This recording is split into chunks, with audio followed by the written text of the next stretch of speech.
Okay, let's make a start on our cabinet meeting tonight. So, hi everyone. Very good, very warm welcome to you all.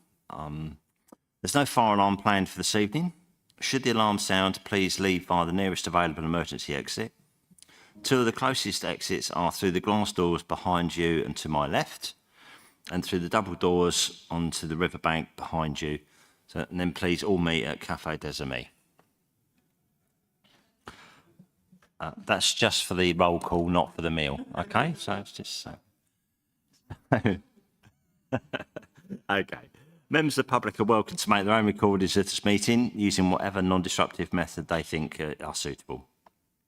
I would like to remind everyone present that this meeting is being filmed and made available to view in live and archive form via the council's website.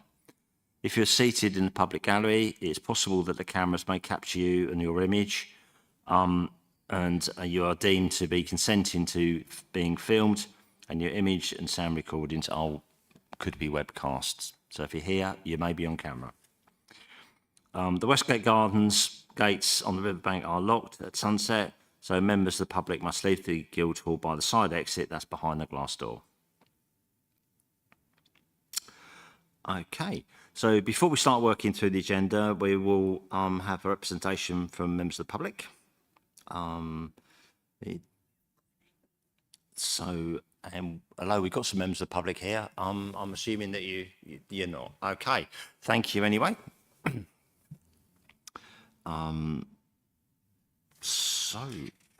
Just welcome this bit down here now, is it really? Yeah, that bit doesn't count, does it? No. Got nobody speaking? No speakers. That's a real shame. Okay. So, welcome to the agenda part of the meeting of Cabinet. The Cabinet is part of the council responsible for the most of the day-to-day decisions. It's made up of the leader, who is elected by the council, and that's me, Alan Baldock. The other Cabinet members are as follows: Councillor Sole, Deputy Leader, and Cabinet Member for Finance. Councillor Dixie, Cabinet Member for Property and Performance. Councillor Hazelton, Cabinet Member for Housing. Councillor Dawkins, Cabinet Member for the Environment and Climate Change. Councillor Charlotte Cornell, Cabinet Member for Council Services, Culture and Heritage.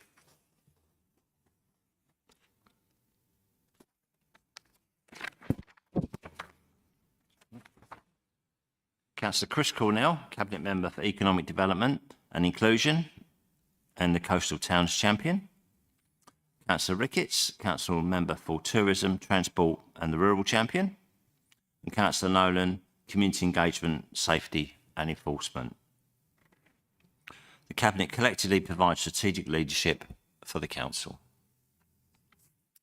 So let's start on the agenda items now. So agenda item 1 is apologies for absence. Have you any apologies tonight, Vanessa? We've got no apologies tonight, Chair. Okay, thank you. Declarations of interest by members and officers. Are any declared already? No declarations in advance, Chair. No Cabinet members, but Marie Royal? Just to declare that I'm a Kinenco board member. Thank you very much, that's noted. And everyone else is happy with their declaration so far? Okay, thank you for that. Okay, we take a moment or two now at number 3 on our agenda to ask if any Cabinet members would like to make any announcements to keep us informed. Councillor Chris Cornell. Thank you, Chair. I just wanted to extend 2 expressions of thanks, really. The first of which is today marks the end of tranche 5 of the government's Household Support Fund. We ran that Household Support Fund from the 4th of June through to the 20th of September, and I'm really glad to say that we had over 1,100 applications and 647 people who were approved for funds of up to £250 to help with energy costs. More importantly, I just wanted to kind of express thanks to the wider kind of voluntary sector and our staff, because that was a 23% increase on the last round that we had, and an indication about how kind of the New Spirit of Partnership is both increasing the quality of referrals that we get from parties, and seen us kind of distribute over £161,000 to effectively people who need it within the local area. The government's announced that the Household Support Fund will be having a sixth cohort, and so we hope to provide evidence and information about how people can apply to that from October up until March. Secondly, I just wanted to kind of express a thanks to staff who've also been involved in pulling together the council's kind of local healthcare alliance, which has been something kind of bubbling on in the background, but now receives some kind of structure.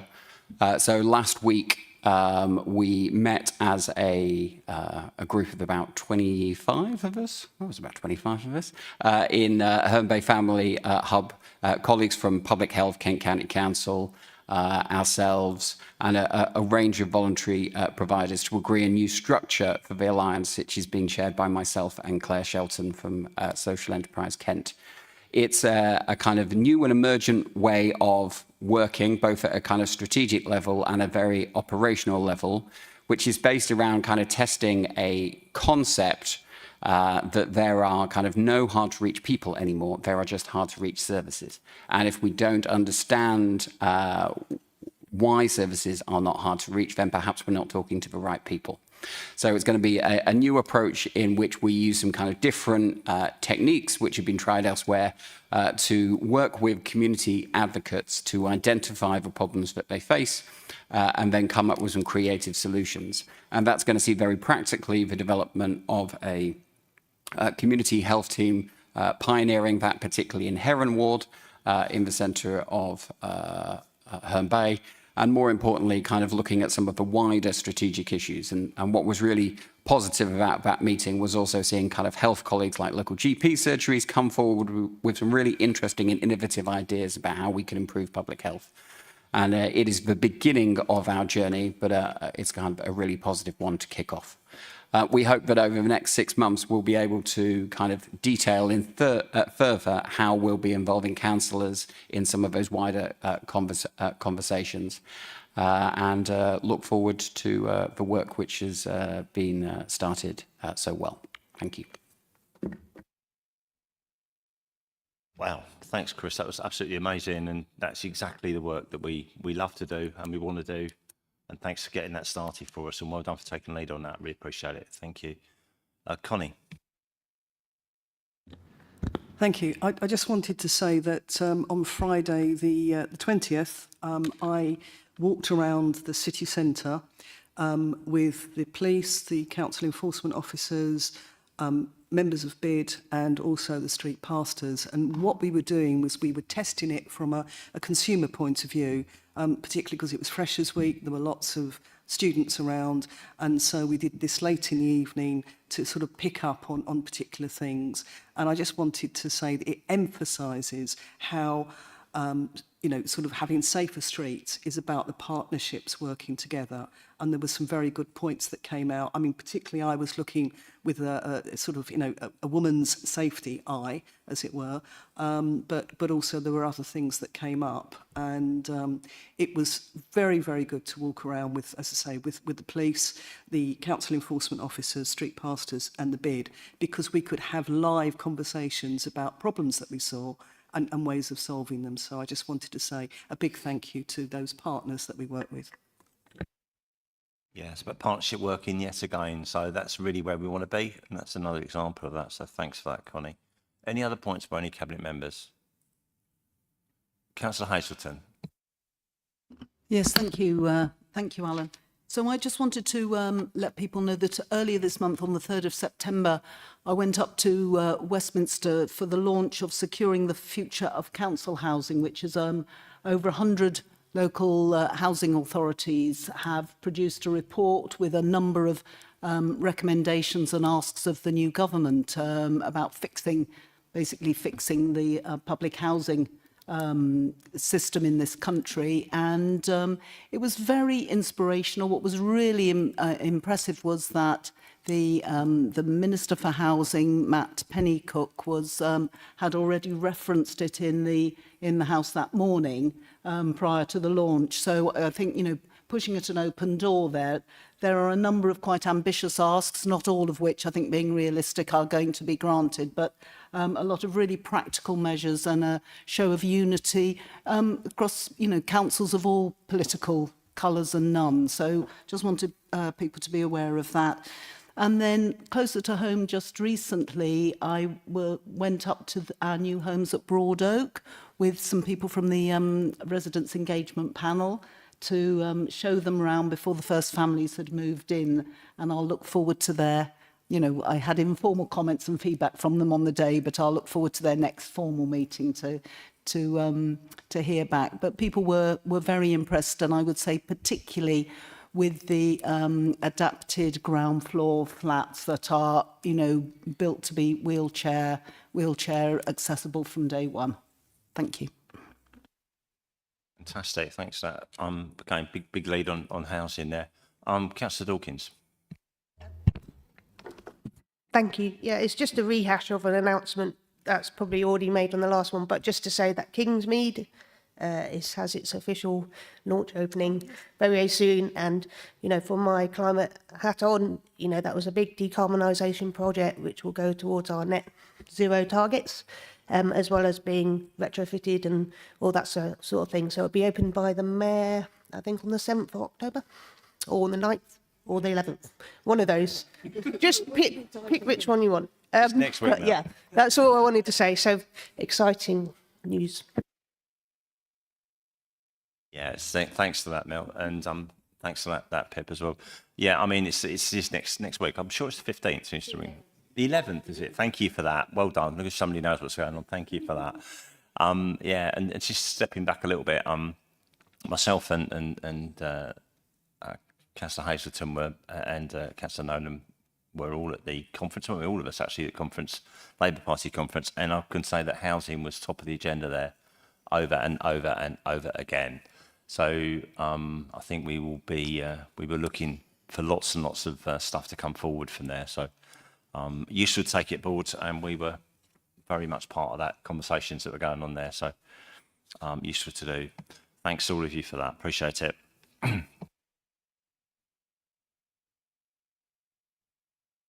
Okay, we've got no public participation, have we, on this particular one? So straight through item 4 now. We now need to confirm the minutes of the last meeting, which was held on the 8th of July. If I could get a seconder for that. Seconded. Thank you, Councillor Sol. Appreciate that. And if there's any comments, of course, you're very welcome. If not, we can just affirm by general assent. You all happy with that?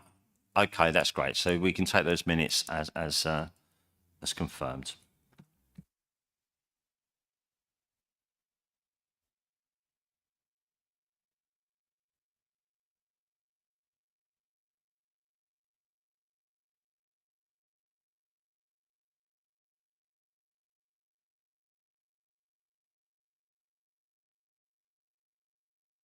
Okay. This is so important that we acknowledge this, because the next part is the reference to committees, which you will all know the scrutiny committee minutes are attached. They were on the 11th of September.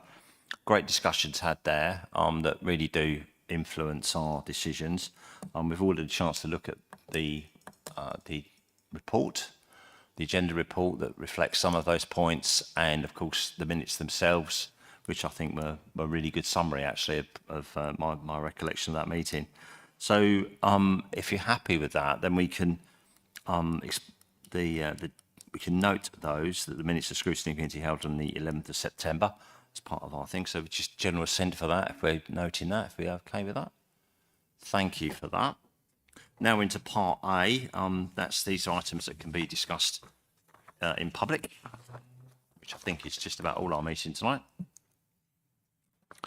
Right, okay. So the first item is the Living Wage Foundation. We consider report from Charlie Greenaway, head of Human Resources. Tricia Marshall is here as the senior director of corporate services to mark that. So I'm now going to ask. Is it you, Connie, that can be addressing this one?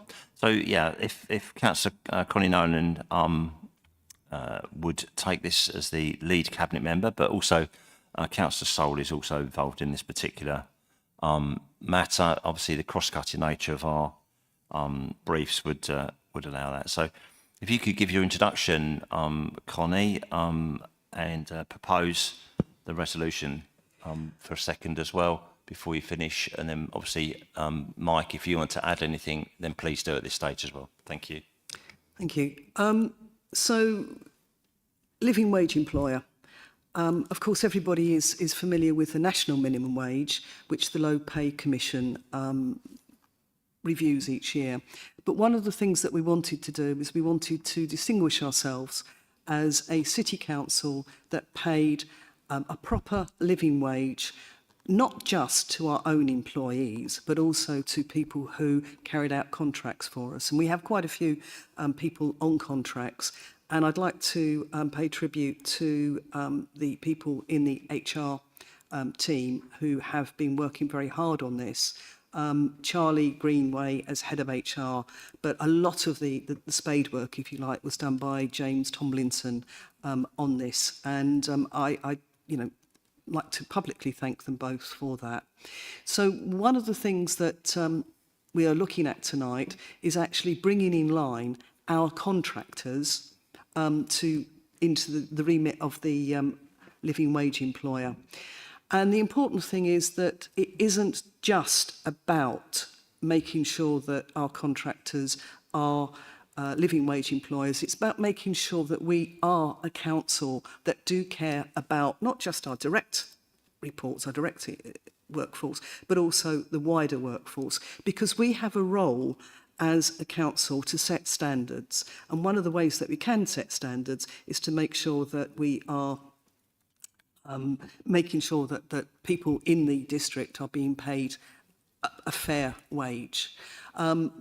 Of course, there's always problems, and one of the things that we're seeking to do is to accredit ourselves, and it's a path. It isn't sort of okay, but it's not like being at the Brownies that you jump over the toadstool and you get your badge that night. It's actually a journey that we take. Sorry if I've been a bit sexist there. Cubs are the same, I know, but the thing is, it's about a journey, and I'm inviting the Cabinet to come with us on this journey of making sure that we are accrediting our contractors. So the first thing that we need to do is to say that we want to do it, a declaration that we want Canterbury City Council to be a living wage employer with the view of achieving accreditation as soon as possible after the 1st of April, as feasibly able. It is a journey. It's something that will be kept under review, and it's important that what we do is we make sure that the decision to pursue accreditation is something that is recognised. It's part of a journey. We're not going to take all of the contractors with us. There was a lot of work done on this. 48 contractors, 45 reported that the real living wage was to relevant staff.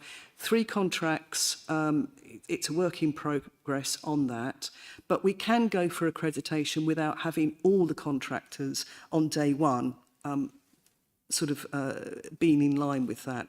So one of the things that I'd like to ask the Cabinet to do is to agree, first of all, that we will be accredited as a living wage employer, and that we are looking at that accreditation as soon as possible after the 1st of April. And I would like to ask that we have a seconder for this. I think there's a form of words. There always is, isn't there? Yeah. Right. I'm going back to the next one. That we go for option 1, and that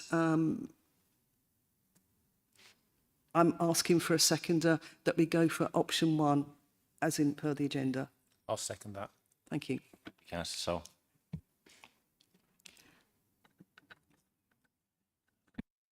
Thanks for that. Did you want to add anything to that, Patricia Marshall? No, that's fine. Thank you for that. I know Mike wants to come in and obviously comment. So if you start the ball rolling, Mike, please. Yeah, thank you, Alan. I think this is one of those things that shows the difference between this administration and the previous administration. You know, 2 years ago, the previous administration had a chance to do this and didn't do it.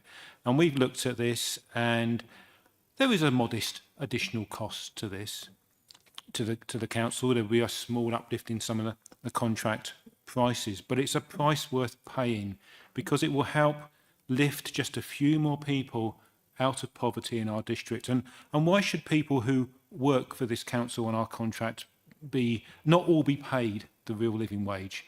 Anything we can do to help lift the income of those people and then set the example across the district that we have this badge and we are moving towards full accreditation in due course, and all of our contractors who want to work with us will know that this is a standard that we set and that we expect anyone working for contracts or for this council expects to be paid that real living wage. So I wholeheartedly support this. You know, I'm quite happy that we're spending a little bit of money on this, and I won't often agree that we're going to spend any money on anything, but I think this is the right thing to do, and I'm very pleased that we're doing this now.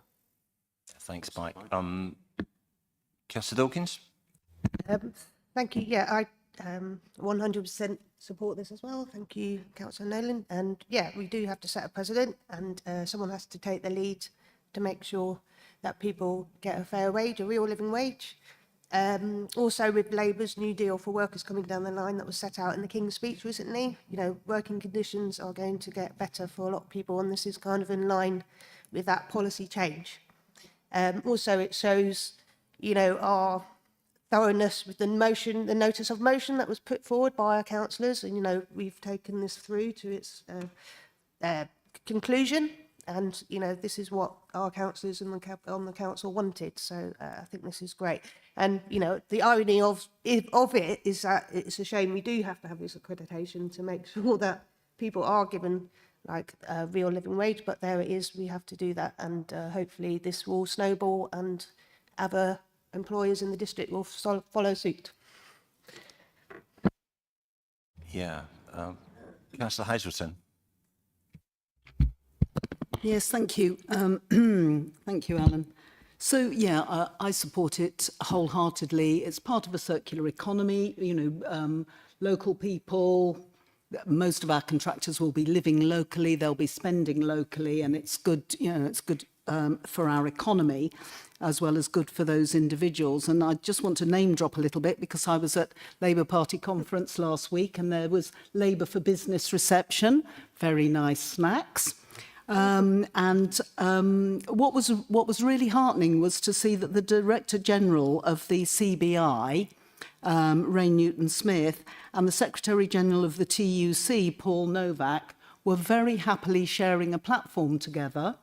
And basically the message coming out from our central government and from the CBI and the TUC is that good employers have nothing to fear, and that they welcome central government's New Deal for workers, as mentioned by Mel there. And paying the real living wage is a part of that. And I think it is, as you say, Mike, a significant marker for this administration in our corporate strapline of returning pride to our district. Thank you.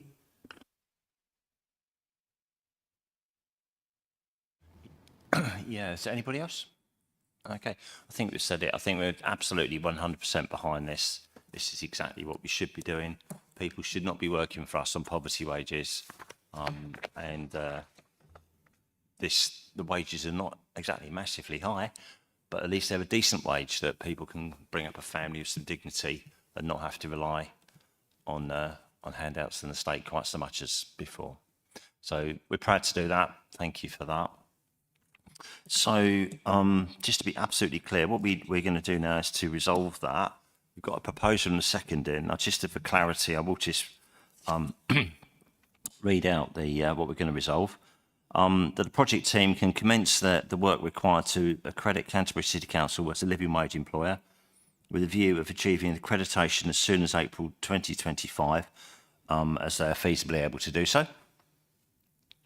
And the second point is that the mechanism is in place to ensure that the financial impact is kept under review, with management team delegated to review this as the proceed only if it's within budget.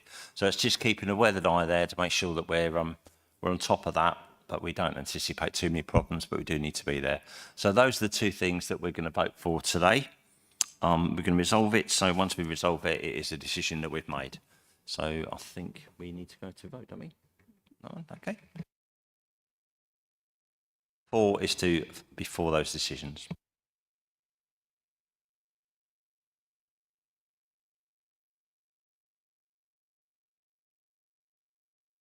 That's carried unanimously, Chair, with 9 votes. Thanks for that. Let's push that. It's okay.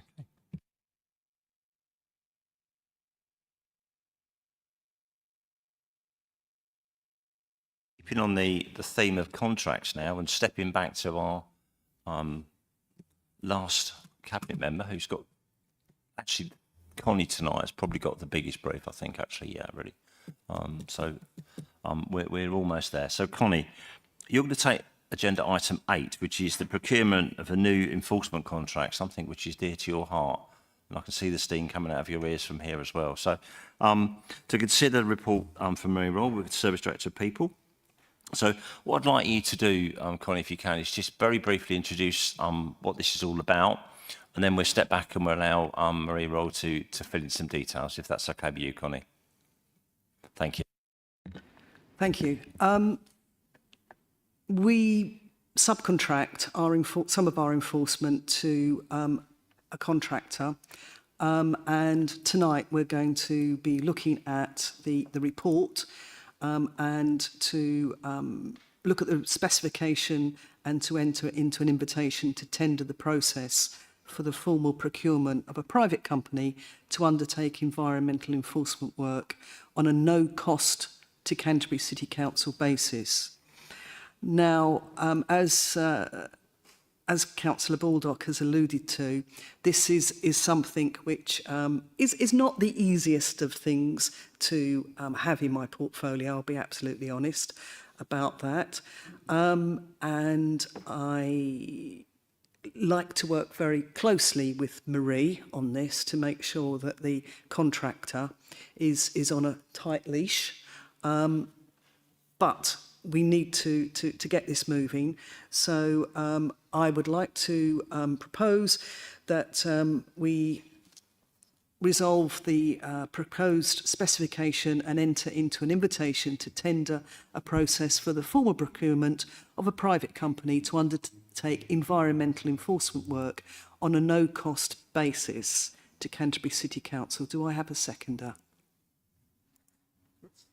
Thank you, Councillor Hazelton. Thank you. And yeah, I'll sit back now and Thanks, Connie. take questions. So I think it'd be really helpful if you can take us through some of the key parts of that report, Marie, and then we can open up for any conversations and debates about what we can actually do. And I will just summarise that before we start our debate as well. Thank you, Chair. I mean, with the specification, what we've picked out is the key areas that make a real difference in terms of delivery of a future contract. So there is something in there about having the flexibility to redeploy resources across the district, so we can target hotspots as we pick those up as the data presents it. There is something in there around the standards and the quality of the service we expect. So from a customer care point of view, it's essential that staff who are working on this contract are trained, operate how we want them to operate, are easily identifiable, and that we can deal with and pick up issues very quickly and sort them out. And that leads on to the effective monitoring of the contract. So I think with any contract moving forward, it is that contract management that's so important in terms of having that working relationship with a contractor, being able to identify and pick up issues earlier and being able to respond positively to them. So, you know, learning from previous examples where we've identified issues, where we've had complaints, we're able to use the body worn camera footage to identify what's happened in situations. We can look at interactions with the public, and we can pick up where it hasn't gone as we would have wanted to. And we've also got that flexibility within the contract to be able to ask a contractor to remove staff who are not effective, who are not providing the service to the standard we expect, to remove such staff from the contract.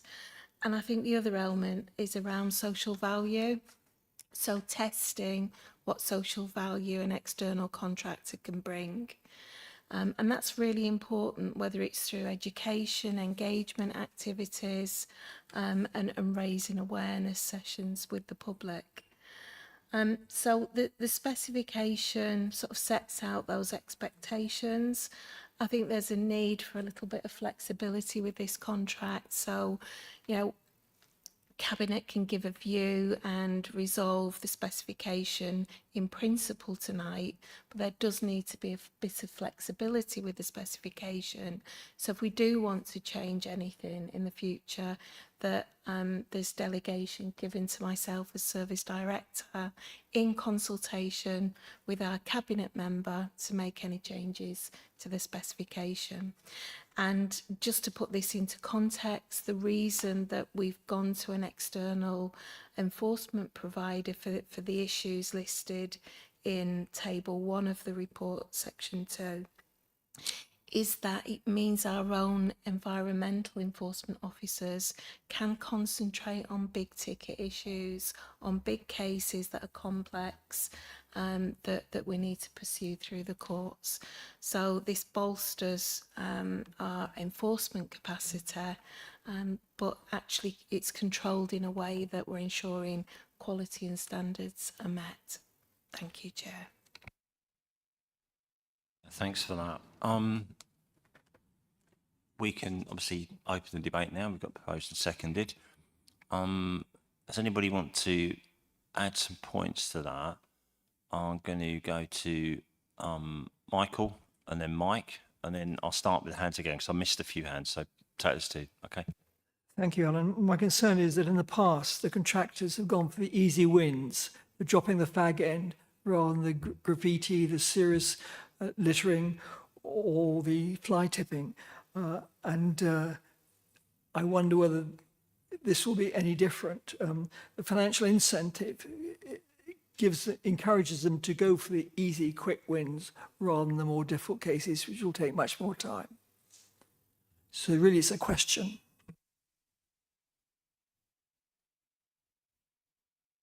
Okay, do you want to take that one in? Thank you.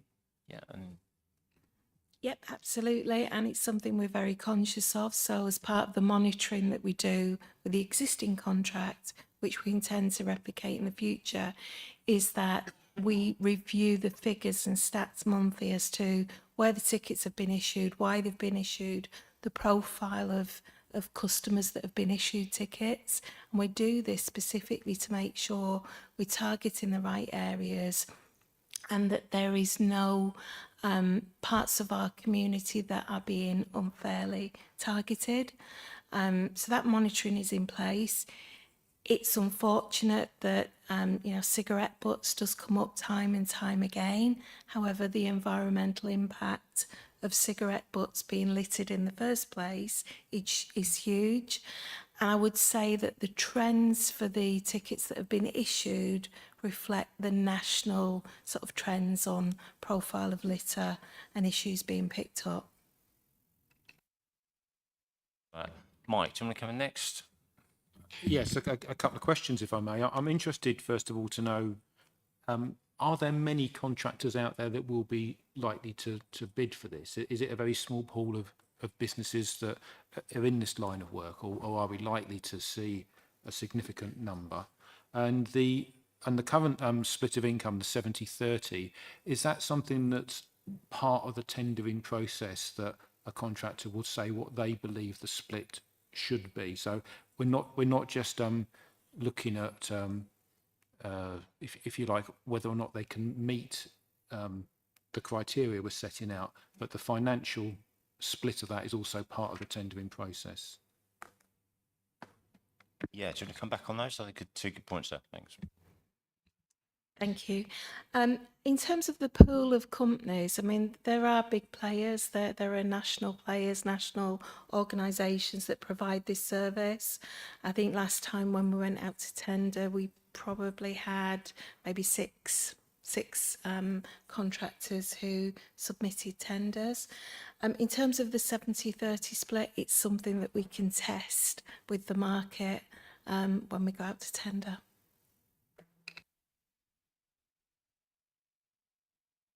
Thanks for that. I've got Mel and Alex, if I can, please. Okay, thank you. Thank you. I've got a couple of questions. So in there it says it's good that there's no target, they don't have to reach a target, but then I was thinking there is kind of a hidden target because they've got to cover their costs, haven't they? So, you know, if we were to have, say, 3 months of no offences whatsoever, then they wouldn't be making any money, would they? So how would they be covering themselves? So, you know, that's a kind of a bit of a question.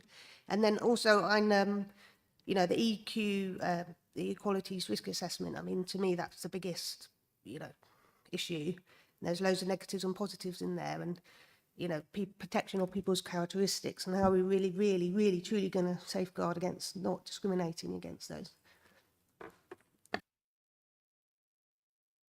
Yeah, thanks. Do you want to take both of them? Yep. Okay, with the target, there is no target and you can't set a target, but obviously with any business model, you know, there's always going to be people littering, there's always going to be people fly posting, so it's going to happen, but you can't set a hard target for that.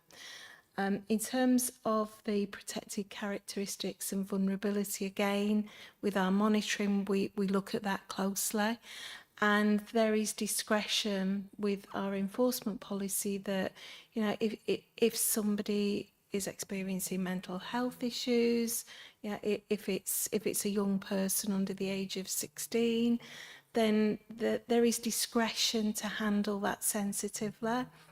And we've got lots of examples of where that's worked with the existing contract, and we do regular briefings and training. And again, it's about that expectation management. You know, with certain protected characteristics, we want to protect the more vulnerable parts of our community. So it is about close monitoring. Yeah, come back, Mel, if you want to, and then you, Alex. Just to confirm, will this contract be going to scrutiny every 6 months? How often will it be monitored by our councillors and the committees? Might have been in the report, missed it. I didn't. Yeah, take that for you. In terms of monitoring the contract, it's monitored by an officer as taking the client role for the contract, and reports are usually submitted to our management team. So we don't usually bring performance on the contract through to committee. It's usually through our management team. Come back. Yeah. Is it something that we might want to consider as a cabinet, that it does go to scrutiny? I know it's one of those contentious issues of Trish's coming in. I know councillors get a lot of emails about, we might need to have sight over it. Okay, Trisha, do you want to comment on that? Thank you, Chair. I mean, it's really for the scrutiny committee to set its own agenda and its own programme. So I'm sure it's the sort of thing they might be interested in, but I know they've sort of tried to set more of a long-term plan. It might appear in there. We'd have to check, but yeah, you can suggest things to them, but it's really their prerogative to decide what it is they want to scrutinise. Yeah, I mean, we can note that, can't we?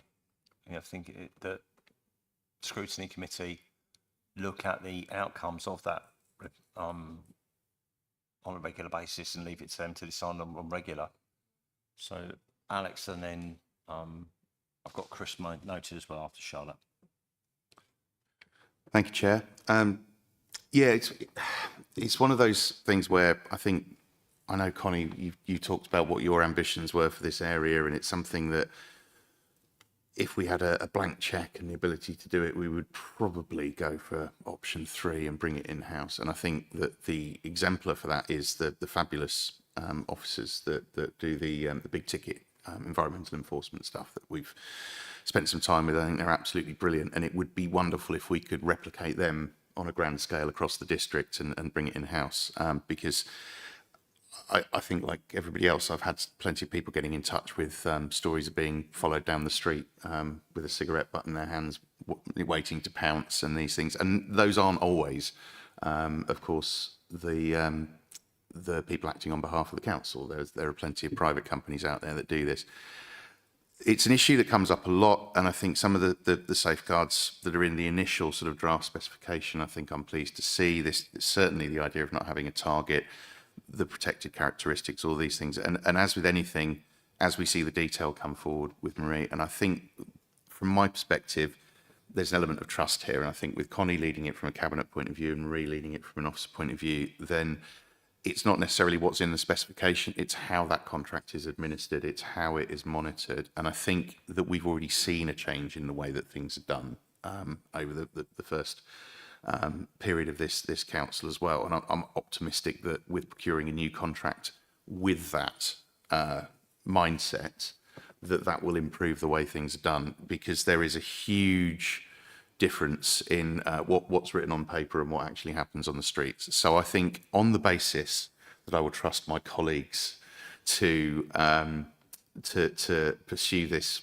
in the best spirit of the way that these people will be representing us and the council and the district out there, then I'm minded to support the recommended option on this one.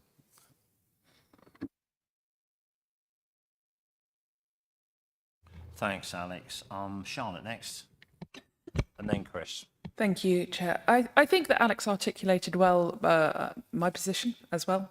I remember our liveliest cabinet debate to date being the public space protection orders and the enforcement around those PCSPOs falls here. And I'm very aware that perhaps as a cabinet, and certainly as a proportion of cabinet, we're not all wholly satisfied with the current state of all of our PSPOs, the enforcement of which falls under this particular piece of tendering. So I do have absolute faith in Connie and the team to enforce with moderation when needed and with an iron fist where necessary. And perhaps I note that there's a seasonal flexibility in deployment of staff within this contract. And if the residents and political will were out there to enforce certain elements of public space protection orders more than others, I'm hoping through Connie and through the team that could be fed through. Because there are some elements of street scene which are hugely bothersome to our residents and others not so. And I appreciate we're getting to the public space protection orders as they're renewed, but we're not there through all of them yet. So I just want to know that flexibility for what we really, really, really wish people to target can be fed through so we can see action on our streets. Thank you. Come back on that, Chris. I think Chris, you going to follow? Yeah, and then Pip after you. Yes, I mean, I remember me and Alex sitting at the old-fashioned community committee and tearing this original idea to shreds. And I have to say that to a certain extent, in a kind of pragmatic way, I was probably wrong at the time. There are some good things which have come out of this contract. It is not perfect. And I think, But I have seen officers effectively aware of vulnerable groups and particularly have operate with some of our street homeless population. I've seen an increase in the amount of people who are available in coastal areas and greater flexibility and consistency of them. I mean, if we have a small team and they take 2 weeks worth of holiday off in the middle of August, suddenly we've not got officers down to enforce things on the coast unless we have a bigger team. And I have really kind of probably noticed a willingness for staff to identify when councillors report issues, to actually go back at the body cam footage and sometimes identify when we've got it wrong and sometimes identify when someone has complained on social media, but to be honest, they were doing something wrong as well. I would reflect that I think this contract has the right balance in it. And encourage people to effectively, if you think that the process is wrong, contact us, because we do have a process for looking at it. And for us, it's really important to ensure that that quality is kind of correct. I think there's enough kind of flexibility in the contract. For me, to be honest, I'm not going to tell Scrutiny what they kind of considered, but I think that sometimes we worry too much about the fixed numbers. We go, look how many people got done for fag ends. I'm more interested in what proportion of our tickets got overturned because additional information was there. I'm more interested in their responsiveness to members of the public when we raise a concern about it. I'd be more interested less in what the outcomes are, but more about what the process is in place to make sure that we get the best enforcement for our residents. Just kind of picking up on Mike's point, I'm a bit concerned about not having a clear idea about the terms of the contract. I appreciate we're kind of going out to market. What assurance will we have to effectively just see what that split is? Because if that varies substantively, we only find a provider who's willing to do a 90-10 split, so, for example, then I think that does kind of come back to us. But also, if we're going to add social value into the contract, some of that might be worth considering. If somebody says, well, we can do a schools program around littering, but it's going to cost X, and it's a couple of percentage points. I mean, I think I'm willing to listen to that, because the whole purpose of, getting decent social value is they're delivering a service which our officers would have effectively and alternatively had to deliver. I'm happy to go through the procurement exercise, but I just want some kind of oversight about what we're getting for whatever split we end up deciding on. Yeah, Councillor Hazelton. Yes, thank you. So lots of, comments that, I agree with and I would absolutely endorse. Vehicles, on page 52, and it talks about climate change impacts and about officers car sharing, using public transport where purpose, and if where possible rather, and if we did it in-house, we'd still be using vehicles, so there will be emissions. But I don't know whether there's thoughts about what consideration given to the emissions of the vehicles in the successful contractor. So I'd just like to flag that up about, EV vehicles would, that's part of the journey that we need to be on. And as this is a contract coming back up, it would be good to consider that. And then the point I think that you, Charlotte, were making, and others as well, about being, that flexibility about deploying people, say, to the coast at, high pressure times and so on. Riverfest recently, and the clean up by volunteers of the Stour, our precious chalk stream. I mean, there's too much man-made rubbish, whether it's litter or fly tipping. And I would love to see us able to focus, or maybe there is some focus on the riverbanks, but maybe I would make an appeal for a more effective focus on our riverbank, because it shouldn't be down to the wonderful community volunteers to clean, frankly, outrageous amounts of rubbish out of our river, and this contract is an opportunity for us as a council to do a bit more towards keeping our chalk stream clear. Thank you. Come back on in then, Maureen, and I'll do some bit of summing up and let you come back after that. If there are hotspots like that, then we can certainly tie that into how we deploy resources moving forward. So, you know, that would be really positive.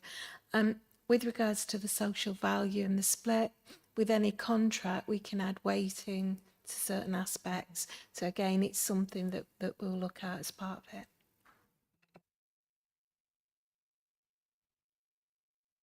Connie, come back. Yeah, there's just a couple of things that I've noted that I just want to sort of clear up. There's no financial incentive for the operators. They're paid a fixed wage. So, and I take the point that other people have made that there could be a financial for the company, but for the individual operator, there isn't a financial. There is a fine balance between safety and enforcement. I just quote the revered Leo here that most people are concerned with dog poo and litter. And, you know, that is so true that whenever there's a sort of discussion about sort of, oh, what are they doing, this, that and the other, people are concerned about the state of the streets and the state of the Stour.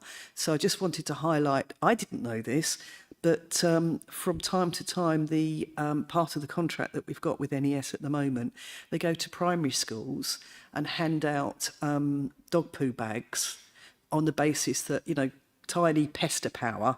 Oh, mummy, you shouldn't let the dog do that. Oh, daddy, you know, and they go home with the dog poo bag. I didn't know. They dress up as dogs as well, apparently. Yeah, I've seen the photos, so it's true.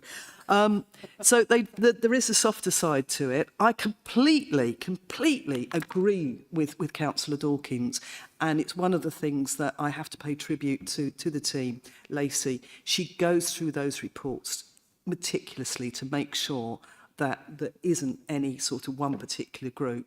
And I did challenge her once, and she said that most fixed penalties are given to males in the age range of, is it 28 to 35? So there we have it.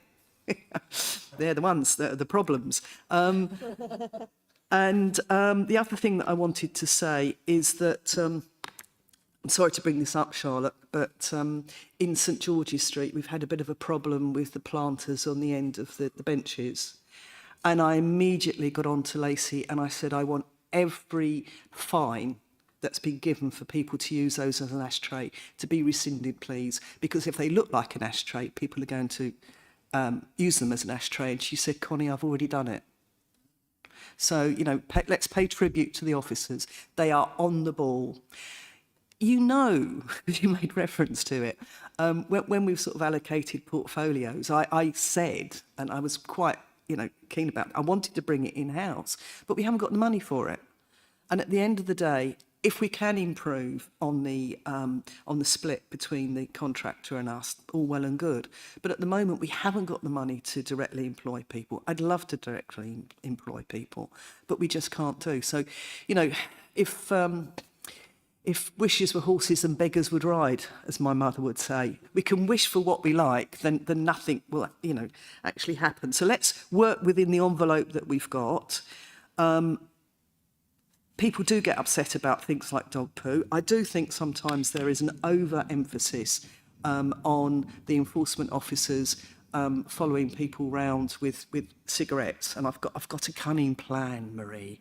I haven't shared it yet, but on Friday, Marie and I are going to be meeting with the contractor about some of the issues that we've picked up and we're not happy about. So that is the second time that we've had a meeting with the contractor. So we are on the case, and he is very aware that we want people not to be followed around with bits and pieces. But yeah, I totally accept what people have said. And I just wanted to say that the responsiveness of the officers when there is a problem is excellent. And they get rid of, you know, if there's an enforcement officer that's gone rogue, let's use it, you know, they're off the case like that, which is good. That's what we want to see. So I just wanted to say that, Chair. Yeah, thank you for that. Thanks for some good debate there. I think I was checking back through the points that were raised, point in the report really that should shape forward our tender. And I think we've covered pretty much all of those were covered. So I think we can agree that that list should be the firm basis for any tender that we allow to go out. I've also, I don't think it's in the actual specification, maybe should be in there. Do you remember there was several you pointed to the educational points of view and the discussions and things like that, and incentivising the teams to go out and have conversations with people that have been really silly. And they're being recorded now, Marie, aren't they? And I think they should be the tender to be recorded going forward. So I think those conversations, it's all very well saying I've issued, 573 tickets for litter. How many conversations you've had about dropping litter, I don't know.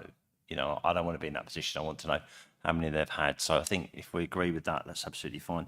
That's the only comment I was making. I'm also picking up bits about Chris said about the process and the pay. That links into how the staff are paid. We've not specified on.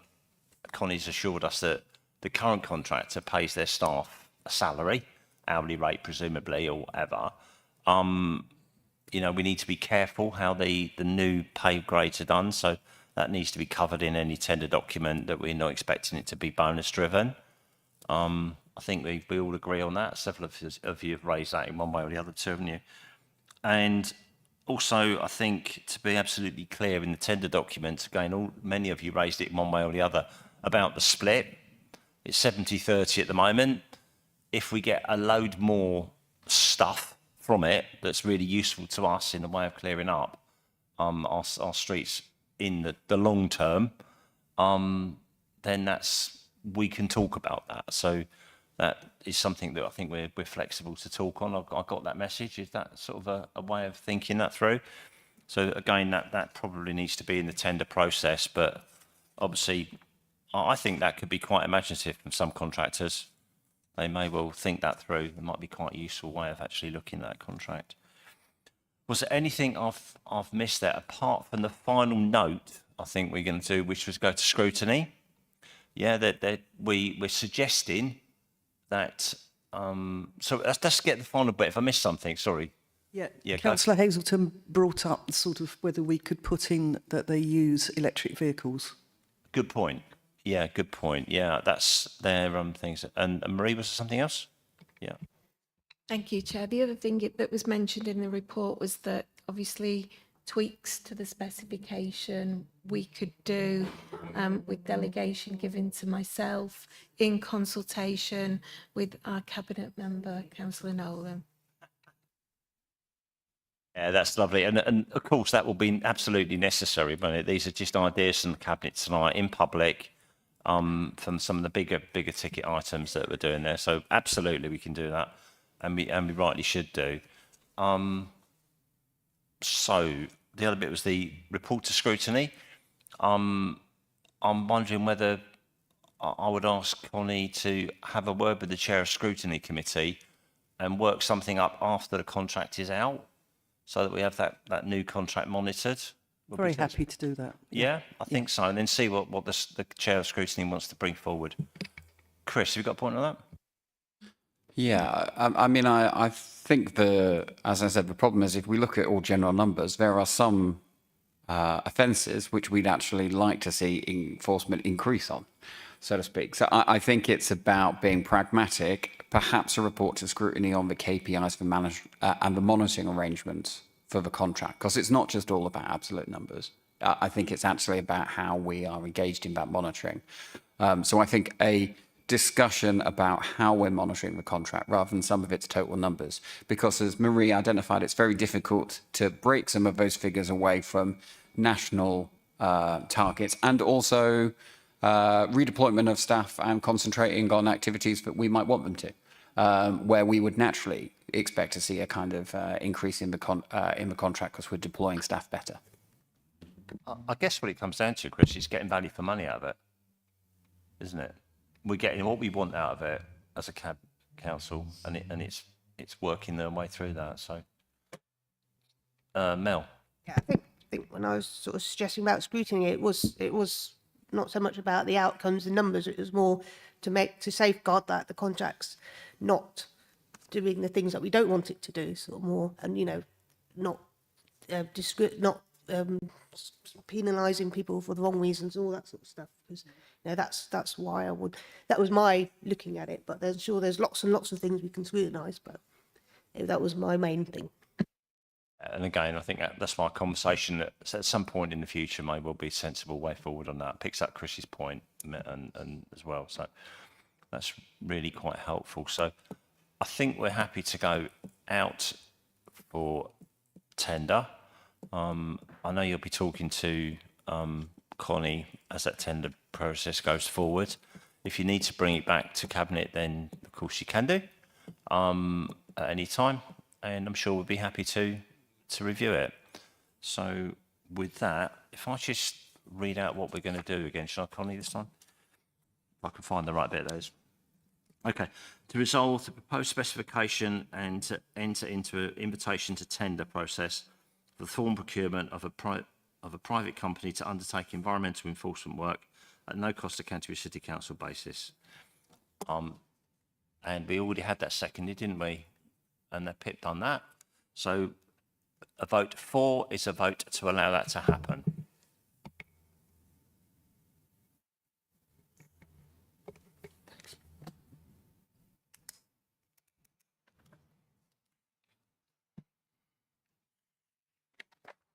That's carried unanimously, Chair, with 9 votes.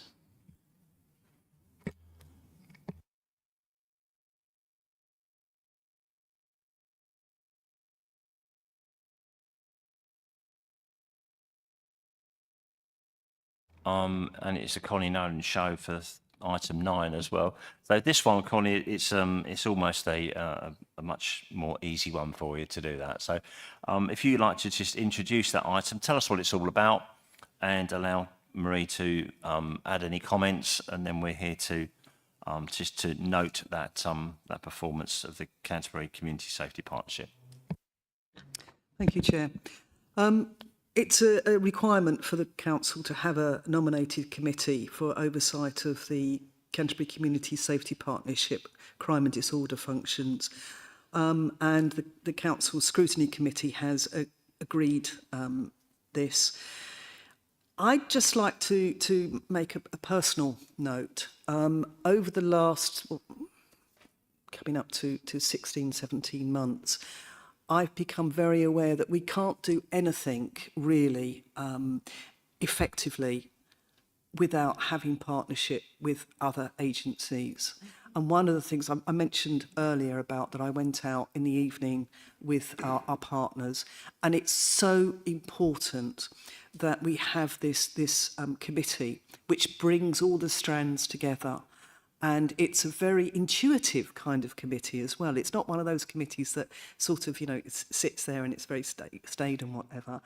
And it's also, I've learned, it's a committee where people have the confidence to explain, if something had gone wrong or something could be improved.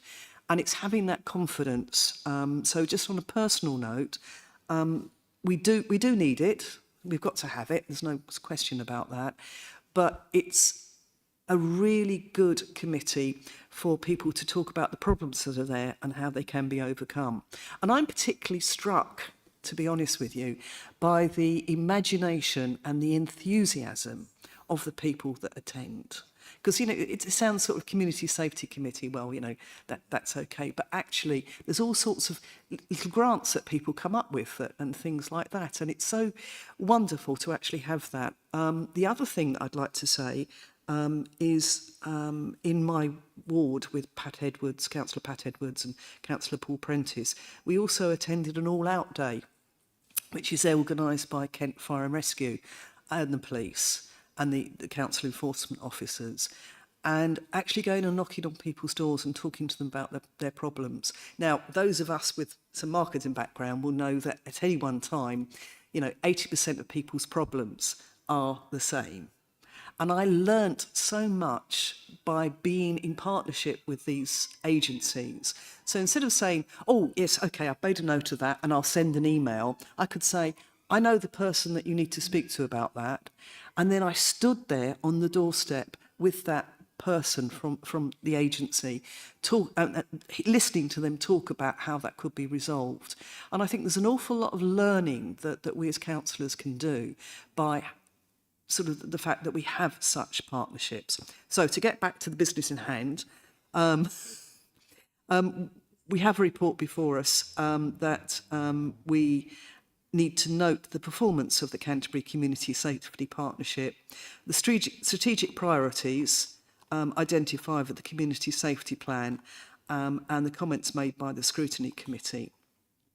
And it's you know, the Community Safety Partnership is made up of statutory agencies, and we have a responsibility under the Crime and Disorder Act. I always think that's a bit odd, actually, because it sounds like you want a bit of disorder, doesn't it? It should be prevention of disorder, I think, but anyway. So we are responsible for the documents, and I'd like to hand over to Marie as the officer to sort of take us through other parts, if that's okay with you, Chair. Yes, of course. Please do, Marie. Thank you.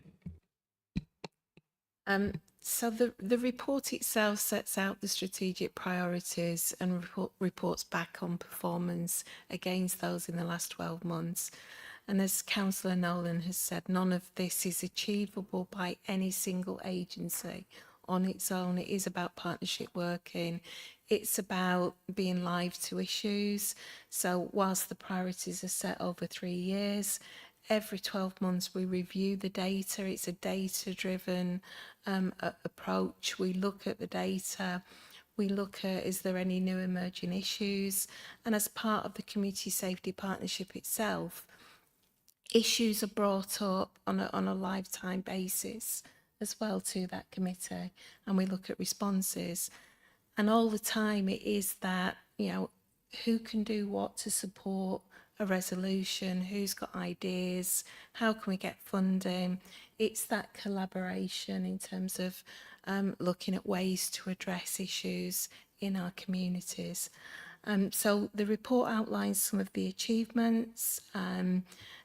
As Councillor Nolan has said, Scrutiny Committee in its role as oversight of this made a number of recommendations, especially around streamlining the report in the future, doing more councillor briefings with our police colleagues, again to keep councillors updated on what's happening in wards. So the report is to note, and obviously note the comments of scrutiny as well. That's great. Thank you for that. I think one thing that all struck me, you know, like we've set ourselves our new local plan, taking pride in our place, and I think that tied so dramatically with that. And the other thing I can see the similarities of, that the Community Safety Partnership actually has 4 priorities, doesn't it? And they don't change. They haven't changed for years. They set those priorities 2 years ago now, I think, wasn't it? Was it 1 year, 2 years?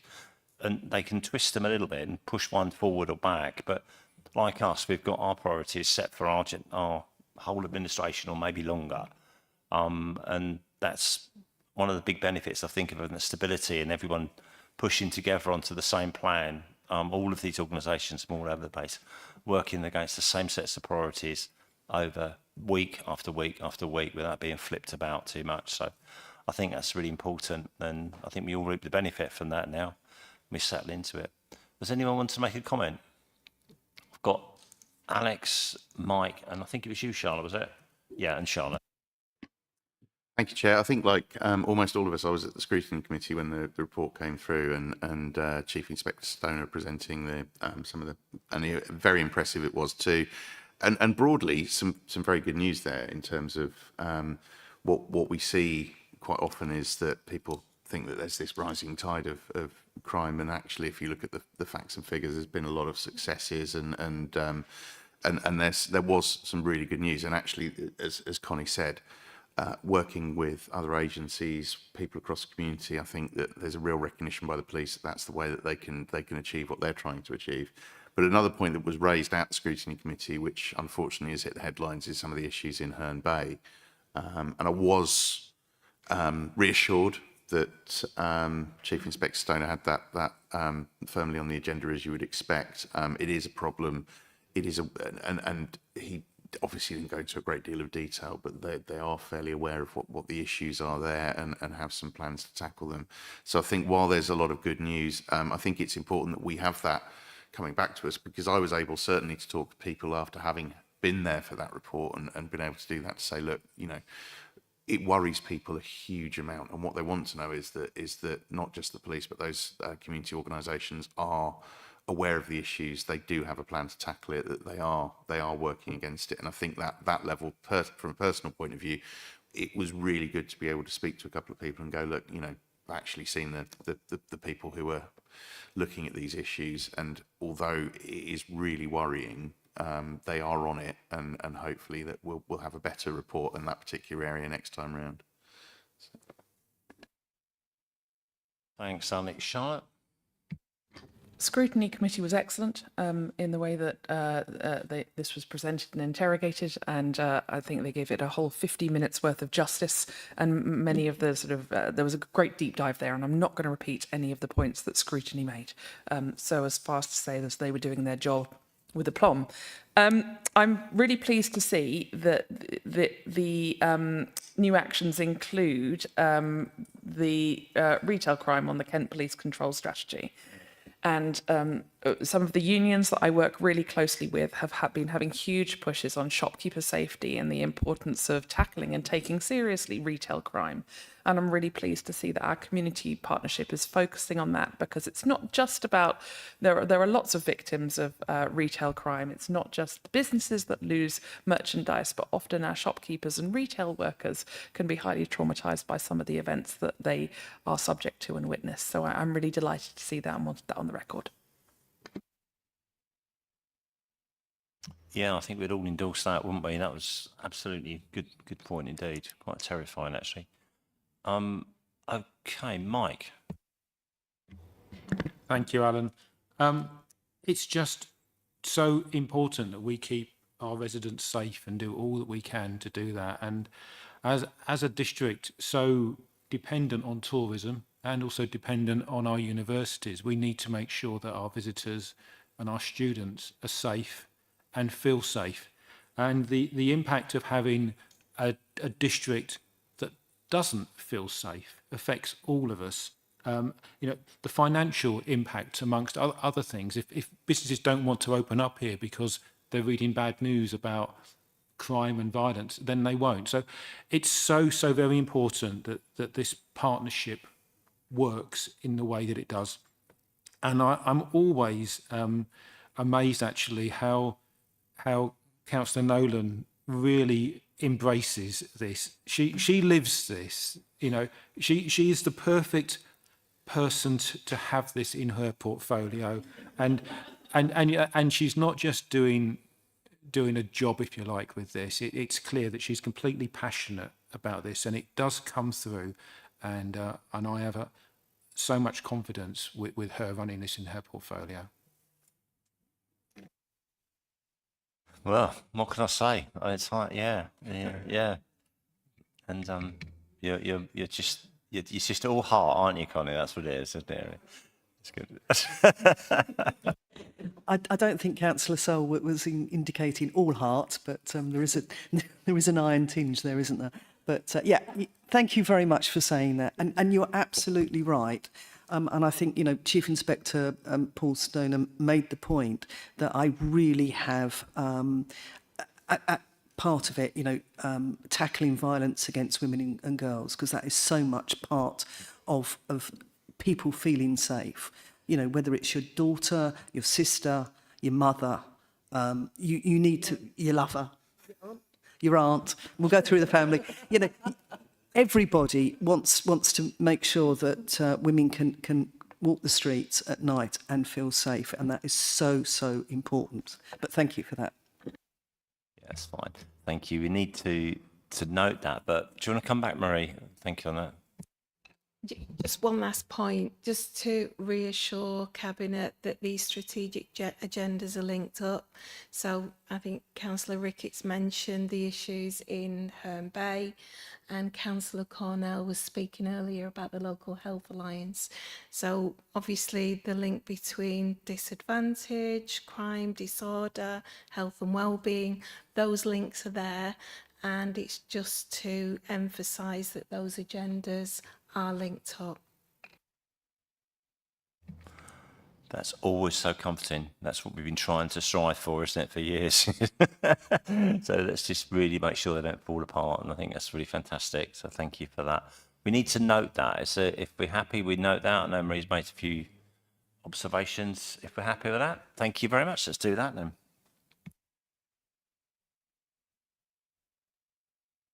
We're screeching through the agenda now. So this is item 10, which is the amended Canterbury Environment Company and the Canico pay and remuneration policy. I think I've just been rereading the bit here, but I'm not going to go through that long spiel at the start. If I can ask Charlotte to introduce that, so that we understand what we're talking about. We'll then get an update from Marie about the detail. We'll have a chance to ask questions afterwards, and we can return to any parts of it that we need a bit of clarity. So a quick introduction, please, Charlotte, would be great. Thank you. This only needs to be very quick because actually what this policy had was the eye of a good copy editor at last, and it's become much more succinct. I mean, no offence to the previous copy editors. I mean, I hope they're not in the room. But it's become much more succinct, got rid of some doubling. It's the points have been curtailed, and the key insertion here is after the industrial action of last year, that no appointment will be made to any post on a salary which is lower than the real living wage, and that's the real living wage as it fluctuates. As that rises and rises, so it will apply in this new pay policy. So I have nothing more to add. There are some slight tweaks to ex gratia payments and some slight changes of title, but really the big information you have to note is the change to the real living wage for all salaries. Thank you. Yeah, that's fantastic. Thanks for that. And well highlighted. Marie, do you want to add some context to that and detail before we do a vote on it? Thank you, Chair. Just very briefly, as Councillor Cornell has said, it is a tidying up exercise. The important thing is the real living wage that's referenced in there. But the policy actually supports the values of the LATCO, and it enables the company to remain competitive in the market. Fantastic. Does anyone want to add anything or ask any questions more than anything, actually? I'm really happy. I think it's a really good, clear piece of work. Well overdue. So, Charlotte, do you want to seek a seconder for that proposal? Could I seek a seconder, please? Thank you, Connie. Thank you for proposing that. Just read out what the to absolute clarity in a moment. So find the right page. Flips over. If I may, Chair, to adopt the amended pay and remuneration policy for Canico.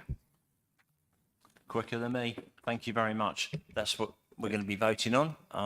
So a vote for is to do just that. Thank you.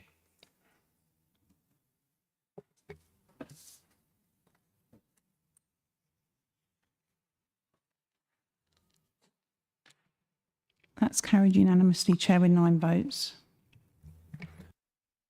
Thanks for that. That's really appreciated. Now it's down to me now. Gosh. Here we go. Okay.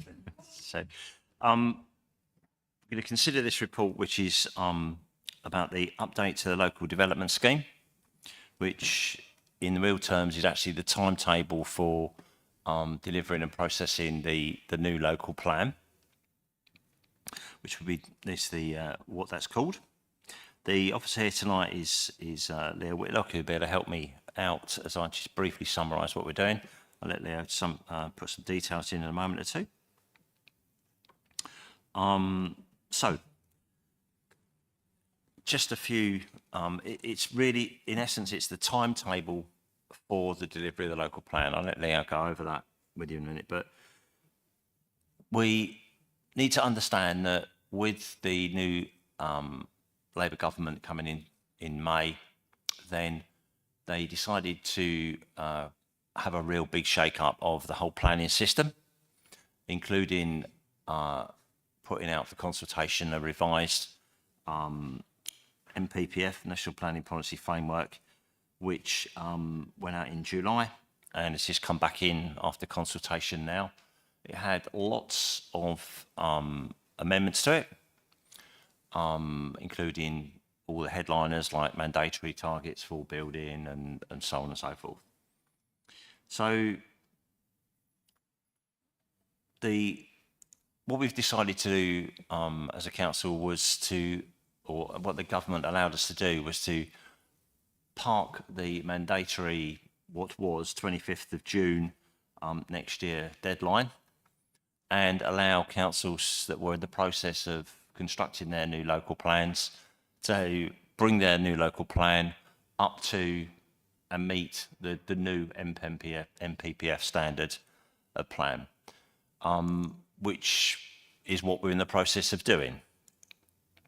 Interestingly, I think we were a long way towards achieving that anyway in what we'd worked through as a council, particularly as a working group, and particularly with some officers that were insightful enough to pick up on a great number of the runes that were out there, heading and pointing in direction from outside the current government at that time, which we all picked up on and fed in as well. So with that in mind, and to allow us time to look at that consultation that's just finished as well, look at our current local plan and compare it to what was expected to meet the NPPF,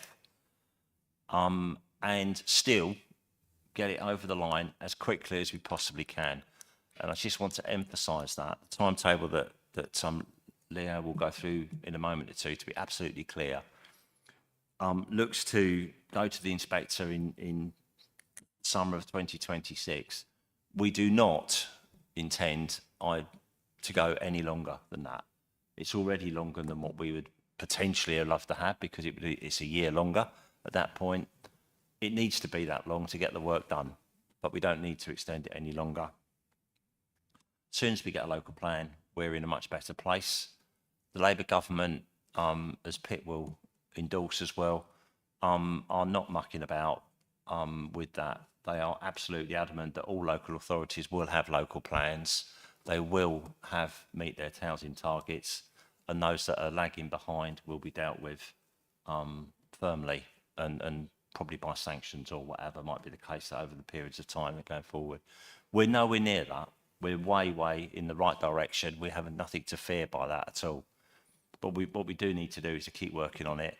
So what I'm asking here at the Cabinet tonight, openly and honestly with everyone here is listening, and obviously all of you, to agree the revised timetable for getting the local plan approved, and a plan that then matches the revised figures and the revised NPPF.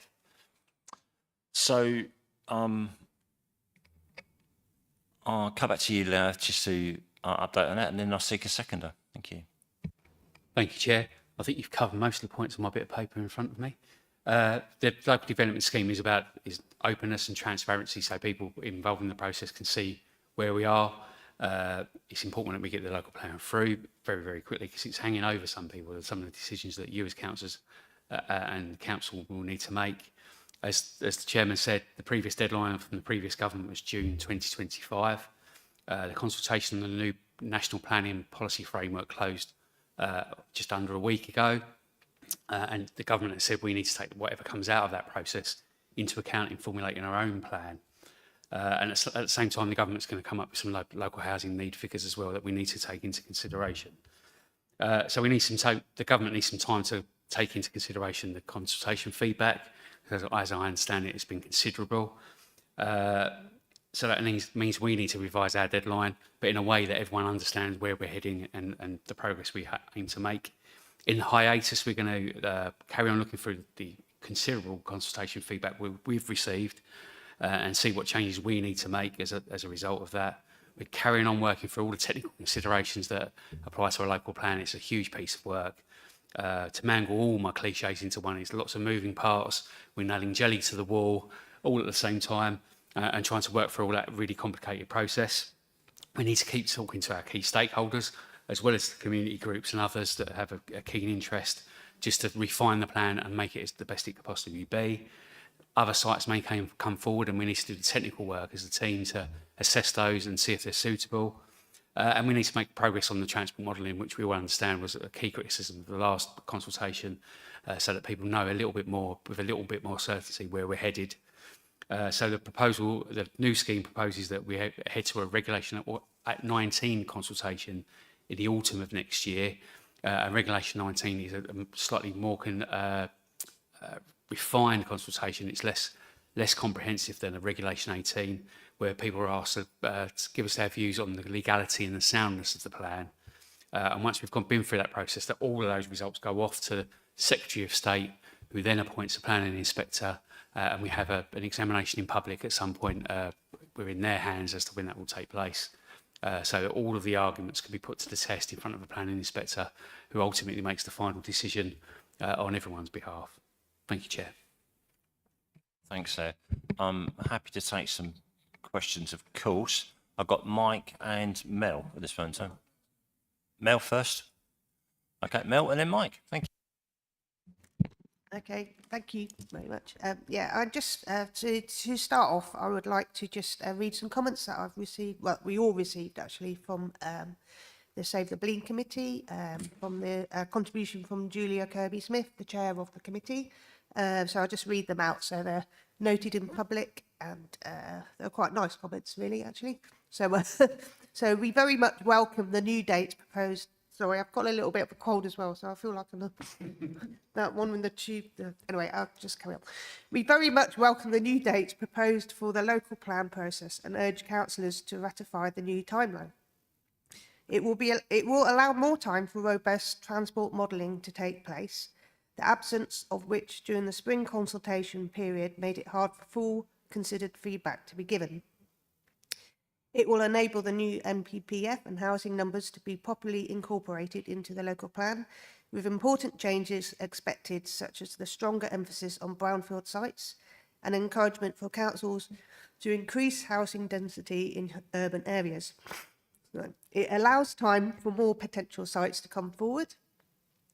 For site C12 in particular, it will also give more time for the community and local partners to put forward a constructive alternative to the 2,000 houses proposed. Save the Blean has been in talks with the University of Kent, Kent Wildlife Trust, and a number of other NGOs and funders, and we are hoping to create a viable funded alternative. In summary, we very much welcome this extension of the timeline, and we hope to play a constructive role in the process as it moves forward. Many thanks, Julia, Chair of the Save the Blean Committee. So I just wanted to put those across for them today. Yeah, my own opinions, yes, I welcome the timeline. I welcome the extension as well. There's things like duty to cooperate that we need to worry about. If we don't have something that's quite strong, then we might be having to work with other councils to get those numbers up. Also, welcome here, seeing if we get any more sites, call for sites. I know that some landowners hold on to their land, and with a stronger NPPF and a stronger plan, you know, who knows, they might release it. I don't know. We'll see. So also with the nutrient neutrality that we've got on the agenda next week, that might do some work to help release some more land for people, knowing that they're going to be able to get their plans delivered within a certain time frame. So yeah, I welcome this timeline today. Thank you. Thanks, Mel. And next, Mike, what's it? Yeah, Mike. Thank you, Chair. I mean, local plans will rarely be welcomed by all residents. There's always going to be controversial issues in them.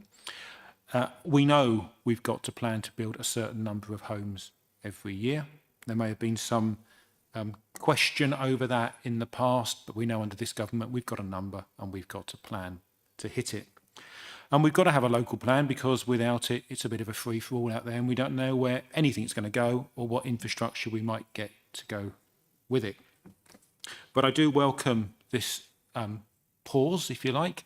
The new NPF may create additional work for us, our officers, and also for developers and everyone else working with them on plans. But I think that also gives us time to take a breath, consider the consultation responses in even a greater way, and as has already been mentioned, consider how the transportation element works of this local plan. So much of that is without of our control. It's KCC to look at, and we've got to make sure we have a plan that works. We know where we want to be on our bus-led strategy. We've got to make sure that the sites in the local plan do not add to congestion in this district. So I very much welcome this delay. We've got to hit the new timetable, and I'm sure that over the next few months we'll be working hard to make sure that we end up with the best plan that we can have that meets the targets, but probably acknowledging that not everyone's going to cheer the final document when it's prepared. Councillor Hazelton. Yes, thank you. Thank you, Chair. Thanks, Alan. So I've got no issues at all with the proposed new timeline. My only comment really this evening is that I'm pleased that the consultation feedback from Section 18 has been published and has been released and is available on our council website. So thank officers for making that available. But I do understand that there are some, I don't know whether glitches is the right word, but I think in terms of its ease of access. And so I'm just wondering whether Leo has got any words of wisdom for us on how best to access it. Thank you. Thank you, Chair. I think words of wisdom is a higher bar to get over. We recognise we're dealing with the limitations of the website and the system. We'd like it to be a little bit more user-friendly. The group like Save the Bleen have made some really important points about the way people can navigate the feedback on there. So in the coming week, the team are going to try and tweak that so it's easy to see, say, statutory consultees such as Natural England or National Highways. You can find those a little bit easier. I think they're referenced by the name of the person making the consultation response as opposed to the organisation, which is an unintentional barrier that people are having to find their way out to overcome. But we'll refine that as we go.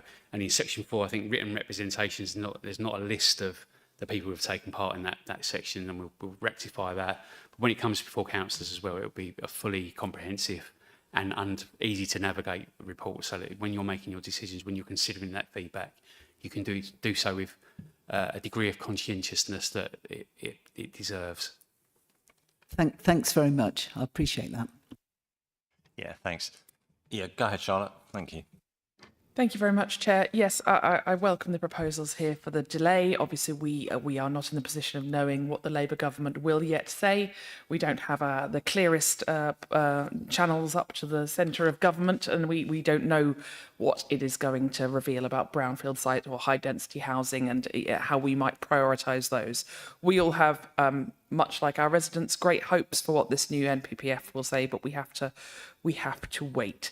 But equally, the timetable is really important. We will get this through in the new projected time because we're going to get the houses. But if we don't fulfil our obligations and deliver a local plan, we might not get the rest. The doctors' surgeries, the schools, the roads in the right place, the transport infrastructure. And I don't want to be part of a cabinet or part of a council that fails to deliver a plan and thus fails our local residents uniformly. Failure to deliver this plan would be an absolute failure of politics. We will have to build houses. We want to build houses. A Labour government wants to build houses. Let's make sure they're the right houses for the people who really need them, for the local people who really need them, and that we get the roads, schools, doctors' surgeries and buses that we want as well. So I support this delay. I'm fascinated to see what the Labour government come out with, as I'm sure we all are. There we are. Chris and then Alex. Yeah, just picking up on kind of Charlotte's points there. I think that I kind of welcome having a clear idea about how we're going. I'm sure everybody else's inbox is full of lots of community groups and people who are interested.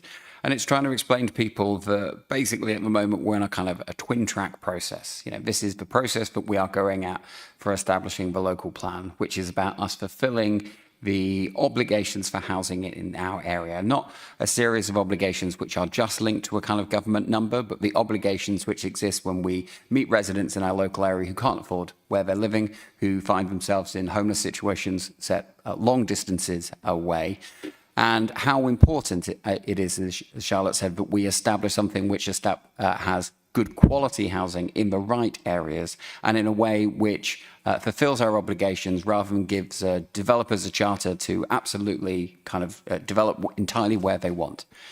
That does, however, kind of create a problem, which is obviously we have a process to fulfill here, and obviously developers are simultaneously at the same time still bringing forward plans and starting out for consultation with people.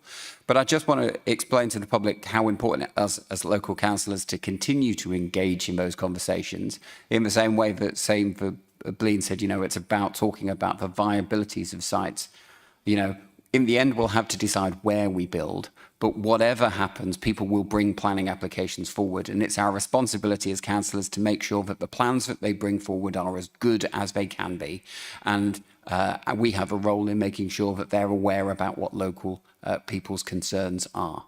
So I welcome having a clear idea for how we're going to proceed. There'll certainly be lots of challenges ahead, but you know, I don't think we're nowhere near getting ourselves in a situation where we won't have a local plan which is up to date and meeting the needs of local residents. Thanks, Chris. Alex, and then Connie to follow. Alex, please. Thank you, Alan. Yeah, again, I welcome this, and I think the work that's been done by officers over recent months to get us to this position and provide us with this much-needed breathing space has been absolutely fantastic. And I'm glad that we can finally get a public say on it tonight. And also, I think it's wonderful to hear that that's welcomed by Save the Bleen as well, and the amount of the quality rather than the volume of the responses from Save the Bleen and from the other groups that fed into this has been really impressive. And I think it's only right that we take the time to properly consider all of those all of those inputs. It's still going to be difficult. There's part of me that sort of thinks, you know, it would be wonderful to get it all over and done with, but that's not the right and proper way to go about it. As Chris said, what we do with the local plan is we put in place a framework that means that we have more power to make sure what is built and where, because to a certain extent we are really at the mercy of landowners and developers to when things come forward. And if we don't have a local plan in place, these things will still come forward and they will be decided on the basis of policies that are out of our hands. So it is vitally important that we get this in place and we stick to this timescale. But I think it's fantastic that the work has been done by officers to get us to a position where we've got some more time to actually make sure that we can put these things in place, that we can have a strong local plan so that we can actually continue to protect the areas of our district when that development comes forward. So I am fully supportive of this tonight. I know it means a lot more work ahead. And I do feel for the officers in particular, but also for us councillors, that we've got a lot more reading to do and a lot more decisions to make. And it's not going to be a great deal of fun, but unfortunately that's what we volunteered for. And when we celebrated getting elected, it wasn't really something that maybe all of us thought that we would have to deal with, but that's what we're here for. And I look forward to working with you all to deliver a strong and robust local plan. Thanks, Alex. Connie? Thank you, Chair. Really to echo what my Cabinet colleagues have said, we need a local plan, but we need one that meets the needs of the district. And it's no surprise to my Cabinet colleagues that I'm a great advocate of building on brownfield sites wherever possible. And one of the things that has always impressed me is the imagination and the informedness of the residents of the Canterbury district. Only yesterday I was having a conversation about a brownfield site that we didn't even know was a brownfield site, but is available. And I think it's all part of the consultation and involvement of people. We've got to have the right kind of houses. A resident said to me the other week, I noticed that if you're for building more dwellings, you call it more homes, and if you're against it, you call it more houses. And that's quite true. I am against grand design houses that don't meet the needs of the local people. I had it was traumatic for the people being evicted, the 31 people being evicted in my ward. It was traumatic for me at the time. I became very, very aware that the homeless team, for which I give full credit, they've got a very difficult job to do. There just isn't enough council accommodation for people who become homeless in our district. I know people say to me, what are you going to do about those tents alongside Catching Lives on the Reims Way? And what I'd love to say is we're going to go out and we're going to buy sort of 1 and 2 bedroom places and we're going to put them in. But we haven't got the resources to do that. But what we can do is we can work very constructively with our council officers, with the developers and with the residents to make sure that we have a local plan that meets the needs of the people who are here, rather than, and I'm going out on a limb here, but you won't be surprised, rather than people who want to buy a portfolio of houses so that they can sort of be, quite secure. I won't go any further in that one because I might libel somebody, but or slander somebody. But I think it's so important that we don't have huge portfolios happening, and people are just looking to make sure that, because they get more interest from buying property in Canterbury than putting money in the bank. We don't want that. We want a plan that meets the needs of the local residents and the growth needs as well. Thank you. Okay, thanks for that. I think we definitely agree that we're going to go for where we are. I think that's the new plan. I think that struck me out, those conversations, and was that actually the local plan is so much more than just a load of houses, and better still, it's all about a load of homes. But those homes have to become homes. They have to, be places where people want to live. And that's so important, isn't it? It's just not all about the numbers. We get obsessed by the numbers, but this local plan, most of the people just read the sites and where the houses are going, but there's so much more in that local plan that makes sure that the houses that do get built are great homes for people to live in, proper transport structures, and everything else that goes with it. So the local plan is so much more than just where homes are built. So and this allows us to work on both halves of that plan, where the homes are built and how many homes, but also the quality of the homes and the homes that we built, the right homes in the right places, is so important as well. So we've got time to do that, but there's no slippage. We want this to work through. We need to get the out to the inspector in the year after next, 26. So there we go. So I need to get somebody to second the proposal. I think perhaps I ought to just read that out as well, just to make sure we get it absolutely right.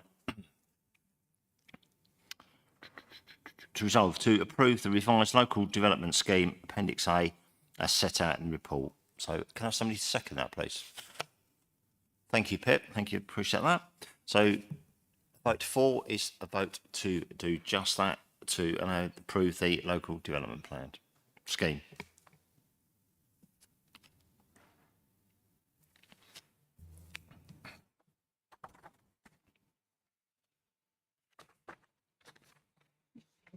That's carried unanimously, Chair, with 9 votes. That's great. Thank you.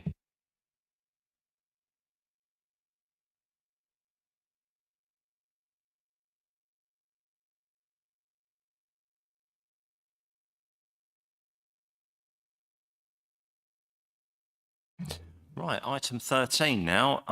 Contracts 6 months performance. 12. Have I jumped a page? Oh yeah, membership. Yeah. How could I possibly forget that? Gosh, I thought there's something wrong here. But anyway, here we go. Item 12, much better. So, okay. Membership of the Cooperative Councils Innovation Network. Good report in there, which I think we've all read. It's all something that's quite dear to a lot of our hearts anyway. Councillor Chris Cornell, I'm going to ask you to introduce that if you can in a moment too, Chris. Just explain what it's all about. And I think that's probably it, but Tricia's here if you need any support or help on that. Otherwise, I think we'll get a bit of an update from you, Chris. Something very, very dear to your heart. Thanks for all your work on this. I appreciate it. This is a very simple ask, so to speak. Last week, I spent some time at a business networking event up at Westgate Hall of small to medium-sized businesses who effectively had come together in order to strengthen their value chains around one another and make sure that money which they were looking to invest in the local economy was kept in local businesses. It's something which effectively is kind of naturally happening. You know, we've all probably know people who choose to support, you know, the kind of local business down the road or the family business in the high street. And so this is about the council more coherently talking about what role we have within the local economy in supporting the continuation of finance within our local neighbourhoods.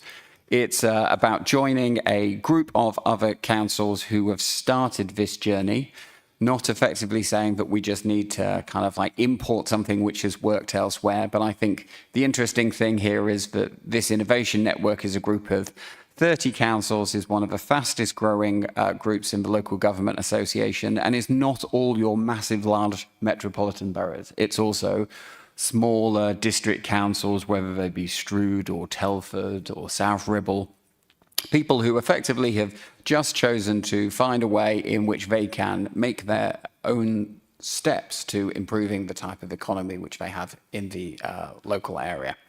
So this is an ask to essentially join our membership of this network.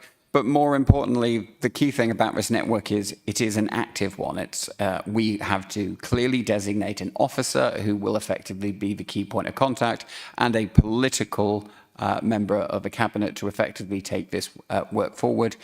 And I'm hoping for some good ideas, but also some kind of constructive challenge as from what we do. So as we move to establishing a kind of clearer social procurement model, I want people to say, have you thought about doing this? Have you thought about doing that? So it is the beginning of a step to effectively creating our own model for how we want to see the economy in Canterbury, Whitstable and Herne Bay continue, and the foundation of a kind of a place-based approach to working out what we need in our economy based on what our strengths are and also the challenges we face.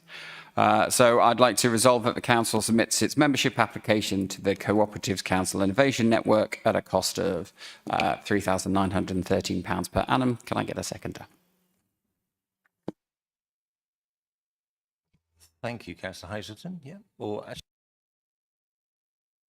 because of her links with the co-op as co-op chair in Canterbury. So there we go. So just to mark that one as well. All right. Okay. Yeah, okay, thank you. So yeah, I'm really pleased to have this on the agenda and to vote this through tonight. Of course, we want to see some outcomes of our membership. So I'm guessing a report or something in the year as it goes along. Councillor Cornell? Yeah.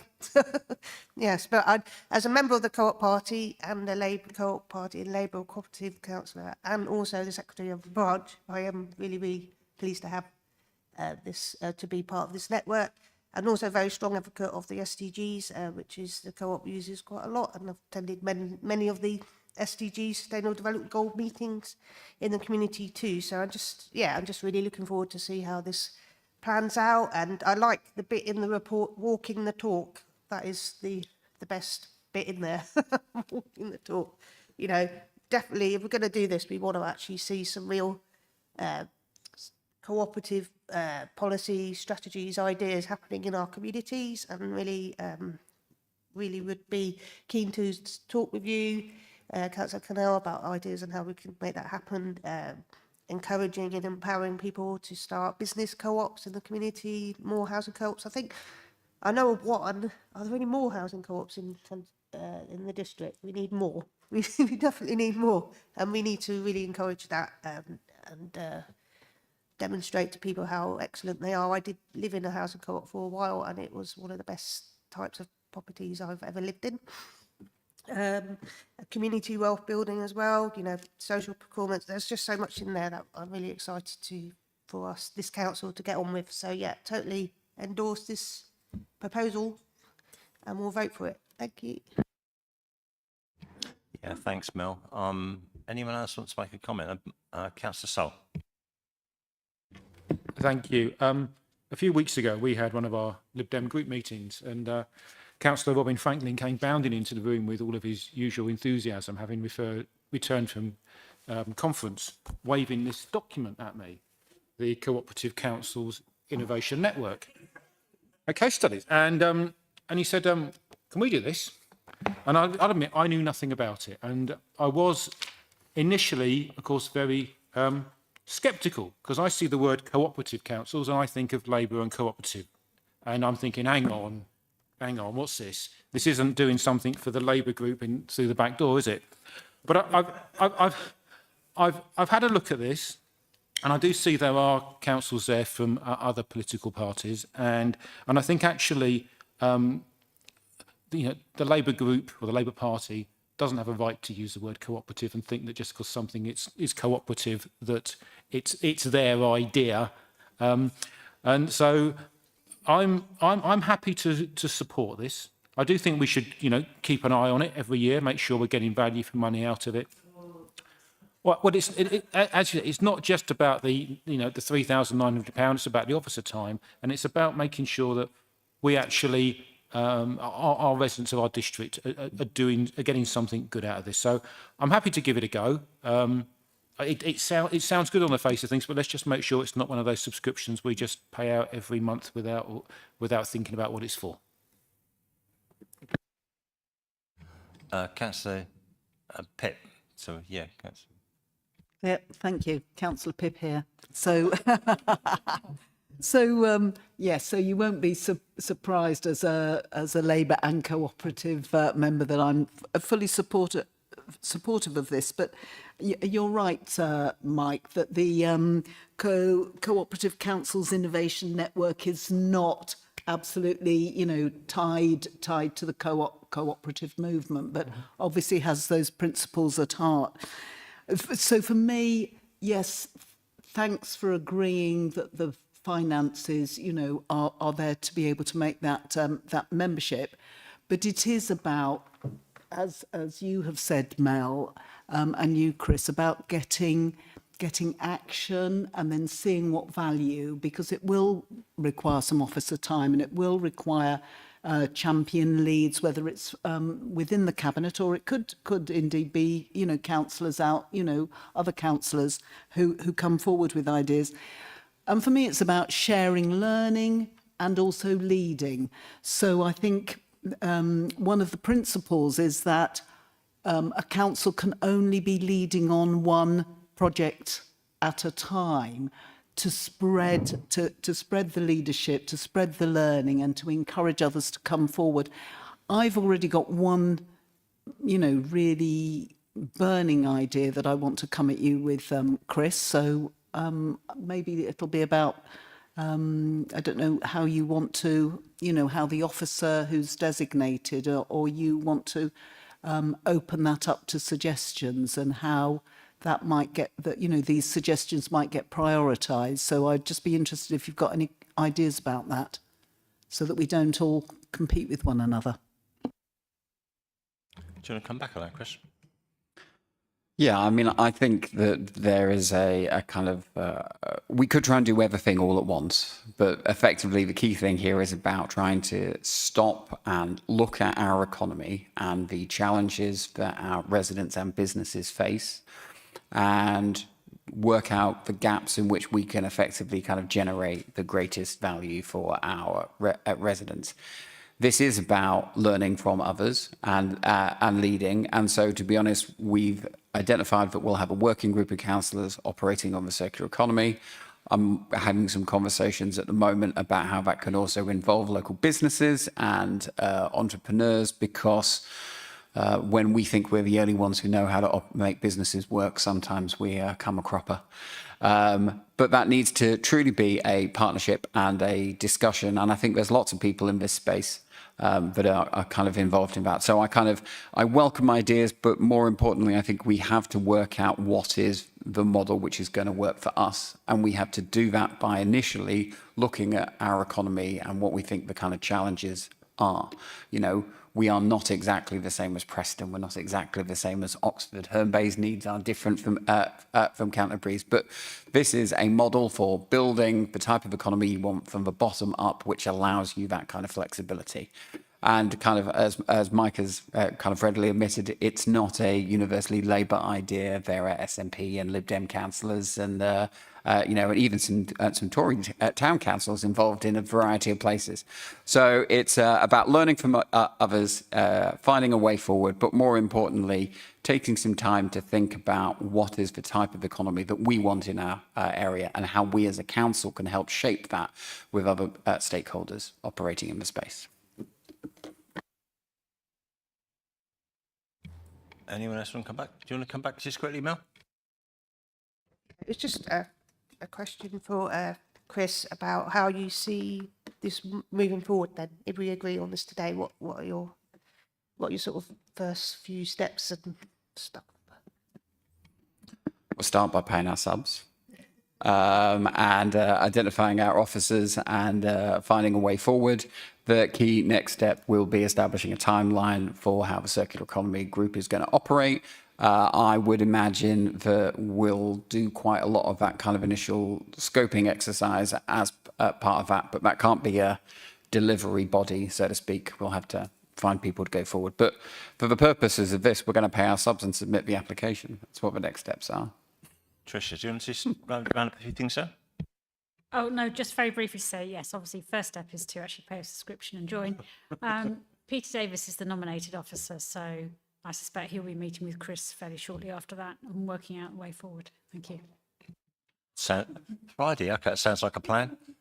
Is that okay, Mel?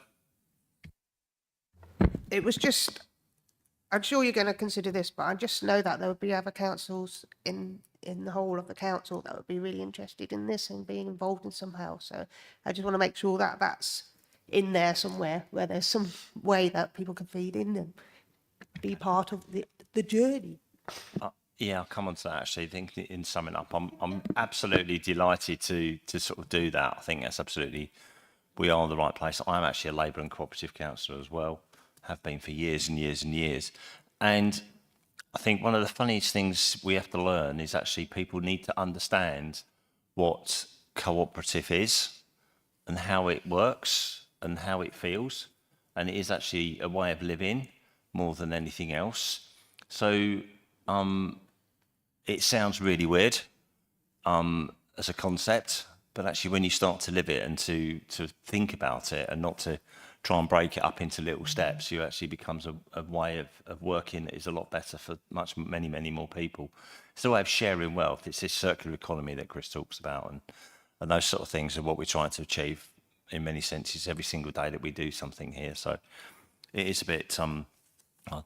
And also I just thinking that this is a good opportunity to actually take just a second or two that how this links perfectly with our corporate plan. I've done 2 or 3 times tonight. I should continue to do so unashamedly. It's fairer and better policies in our corporate plan are most definitely tackled by thinking about a cooperative way of working. And it also, point 8, point 9 and 10 of the UN Sustainable Development Goals, decent work and economic growth, industry, innovation and infrastructure, and reducing inequalities. By joining this, it meets those UN goals. And I think when many people, you know, across the benches here, don't kind of get the way that these link together, but I think when we start to think about what we've just done now, what we've done earlier, and how those 3 United UN Sustainable Development Goals are met in just a small measure by what we do here, it becomes worthwhile that we think about this as a bigger picture as well. So, Chris, did we get a seconder for this proposal or not? We did. We done Mel. I was just just double checking, Mel, that you hadn't forgotten, because it was such a... Sorry. Okay. In that case, are you happy to go for a vote? Okay, we need to resolve this. So a vote for is to agree this.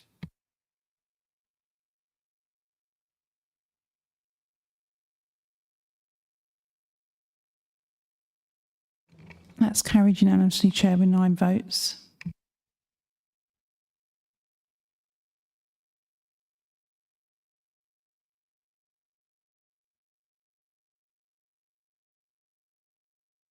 Now we're definitely on to 13. Okay. Through 12. This is contract 6 monthly performance. Charlotte, do you want to just highlight that, or do you want to leave it with Tricia? It's up to you. I'm happy to very quickly talk to the report. Very good. Thank you, Charlotte. The report, much like the Community Safety Partnership and the parking review, was given a good old dust down at scrutiny, where we had an hour's worth of time and some excellent questions were asked. And David also gave a lot of his time to updating councillors and thus the wider public on the summer's changes to routes and collections, which I know has been fed through to all councillors regularly by Leo, to which we're very grateful for those regular reports that you sent. This report here in enclosed is not the summer period, so we're talking a slightly earlier period of time here, April to September 2023. And I'm happy to take any questions that weren't addressed directly at scrutiny, but we did look at the seasonal variations. We looked at why some of the fly tipping, particularly that's affected by asbestos or liquid contamination, has to be collected by a specialist contractor. We looked at how December and the bank holidays over the Christmas and New Year period impacts on collections. We looked at Councillor Edwards raised some interesting questions on the KPIs. And actually, there were interesting questions from almost all councillors present. But I'll take any and others after Tricia has illuminated extra detail in the report. Thank you, Chair. I don't think I really need to add any more detail. As Councillor Cornell said, it had a thorough debate at Scrutiny Committee. Lots of questions about things like fly tipping, reporting, playground repairs, requests for more information on street cleansing in the next report, which I think is a good point, because that hasn't been a priority in the past, so it hasn't been reported, and whether we can have further breakdown on collections. In terms of the current service, which isn't the subject of that report, but I'm sure is on councillors' minds at the moment. As was said at that meeting, performance has improved significantly and has stabilised at that improved rate, so which is very pleasing to see. Thank you, Chair. Yeah, thanks. If we're happy, I will concur with Charlotte there. It was a cracking session at the Scrutiny Committee, wasn't it? Really, really good. So, and I think a lot of things were addressed there. We're happy to note that. Without further comment, we can do that. Happy to do that? Okay, thank you for that.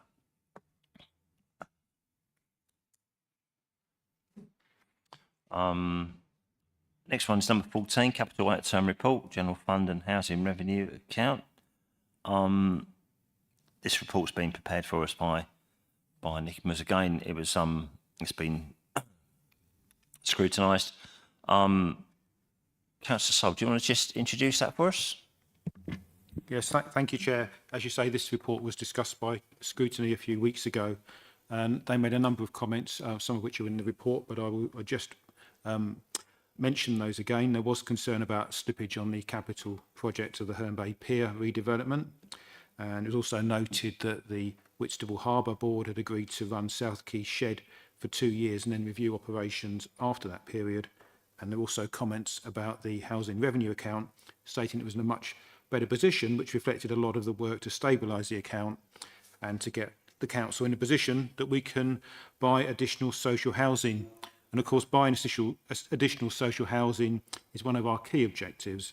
And when we can make the financial case for doing so and opportunities arise, we will continue to do so. But those comments on the HRA don't mean we can be complacent, as we're always carefully monitoring the current position in this difficult financial climate. This is also an important update as well, because it does, of course, shape our thoughts with the capital budget that we're working through at the moment for next year's budget. And setting the budget for both revenue and capital is in many ways the easier part of the job, but it's monitoring that budget and making sure that we hit those targets, which is the key thing. And I'd like to thank officers for their dedication in carrying out that role while still working to deliver the capital improvements that our district needs. Delays in capital expenditure can have both negative and positive effects on our revenue budget. Some of these projects will, when completed, reduce maintenance costs, improve efficiency, or increase income, but they ultimately they're paid for out of the revenue budget with either financing costs or the MRP provision. It's important that we continue to deliver our capital budgets on time and on budget, but also continue to reassess the capital programme as we are doing here. Now, just a few days ago, I attended a local government association training course for finance leads and came away with many interesting ideas. And it was good to talk to peers across many other councils, all other political parties, with similar issues, but often with varying degrees of financial resources. One thing that I did bring back from that weekend was just how important it is that we do monitor our budgets, both revenue and capital, very, very closely under the current financial situation that we find ourselves in. Now, the report before you highlights the key areas of difference between the budget and actual figures, and tonight we're just being asked to agree to carry forward unspent provisions from the capital budget, something we do every year as we have to do it because it's not possible to complete all capital projects within a 12-month period, and there are often overruns through no fault of our own. So, yeah, have we proposed, if you propose, I can't, if you propose, no, in that case, I will propose then, Chair, that we approve the carry forward of the unspent capital budget provisions for those projects identified. Can I have a second for that?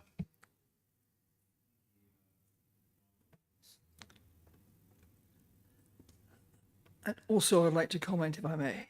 Chair. Go ahead, Michael. Yeah, I do find the way in which we as a council are forced to report on the finances of capital projects, and this is not a personal comment at all, Mike. The report on page 126 shows that we have, as Mike says, a huge slippage of £12 million for the year, and but it doesn't actually tell us much about the projects. In the private sector, capital spend is measured not on a time or annual basis, but against a project. So we know how the spend is on the project rather on a time basis. And what we cannot do from this reporting is to see what projects are on budget, what's maybe either side below budget or above budget. This is partly addressed on page 129. But to give an example, we have one major project going. That's the relocation to Whitefriars. Where will we see in any council report the total cost to date of this project and whether it's on budget or above budget or below budget? That would be, I think, very helpful, but our reporting system doesn't seem to allow for this. Maybe, Mike, you could reply to that. Mel? Okay, just sort of adding, I was going to sort of say something, it's not a bit similar. On page 127, it was about the work going on at the castle. I think it's saying it's coming in at 650,000 cost so far, and it was just about the scaffolding, and it was just like, can we have a breakdown of how much that is costing on a daily rate? And it's kind of been up there for a while, and is does it, can we just almost buy the scaffolding? It'd just be good to have a breakdown on how much it's actually costing keeping that scaffolding up for that amount of time, which relates to what you're saying, about the process of whether we're on budget with these projects. spanner in the works. We can do both of those. I'm sure we can get a breakdown of those and we'll get reported back to us to make sure we're happy with that. If we need to bring it forward to Cabinet or otherwise in public, then we will do so, yeah. Connie? Well, as Councillor Mel Dawkins has mentioned, a subject dear to my heart for many years, Canterbury Castle Keep. It's the Castle Keep. I just want to say that, and I know that Councillor Dixie knows this as well because we've been at the same meetings, because it's a historic monument, it can only be repaired at certain times of the year when the sort of the temperature's right and that it's not slapping up some concrete or whatever. And generally speaking, my understanding is that scaffolding, once it's the cost of erection and dismantling rather than actually having it there. So I personally would like to leap to the defence of the Canterbury Castle Keep, as it's been mentioned, and say that I think actually it's probably quite, I'd be surprised, I'll wait, but I'll be surprised if it's a large amount. It's the erection of the scaffolding. I must say, Chair, I was very disappointed. I saw it go up and I thought, oh, there's a commercial opportunity. We could sell advertising space on it. And I did ask the officers concerned, and they did ask, and apparently the relevant government department said no. So I was quite disappointed that we couldn't have a commercial sort of use to that scaffolding, because it's a prime place, isn't it? But yeah, the question was asked, can we monetise it? And the answer came back from government, no. But we've had a change of government. We could try again, perhaps. just done it. Okay, thanks. Any other comments by anybody? Mike?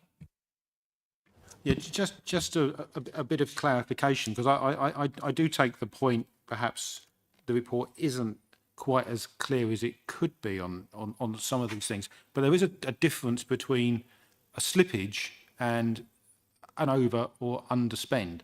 And the vast majority of this report here, as shown in the table on page 126, refers to slippage. And this is effectively just saying we didn't get on with the project this year, but we're doing in a later year. And many of those projects would have been programmed to carry out in later years anyway. Whereas the difference, if you like, overspend or underspend is a much less significant figure. But I'm very happy to report back or get the reports to Councillor Dixie on the items that he's referred to. Yeah, thanks, Mike. I think it'd be quite useful, but it'd be good. Any other points at all? I believe you just have to note this report, don't we? That's right. Yes. It's just to note that report. So if you're happy with that, we'll push that.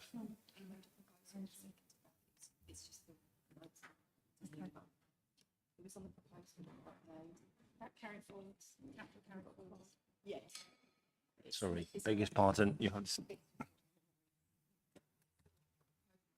Councillor Sell made the proposal.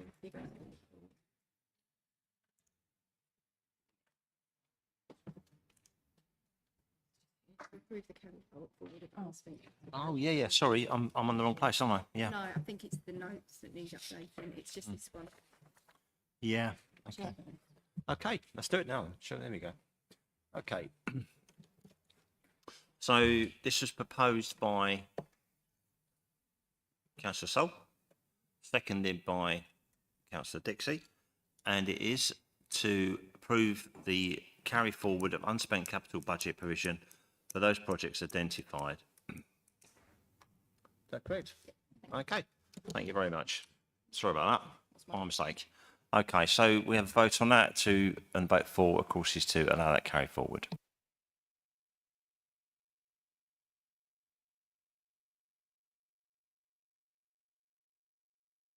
That's carried unanimously, Chair, with 9 votes.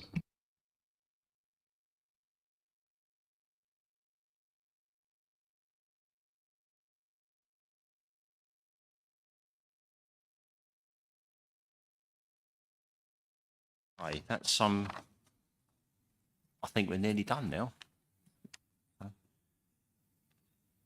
Okay, that's 15.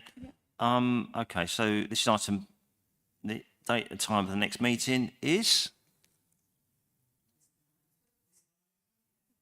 the 7th of October, this time next Monday.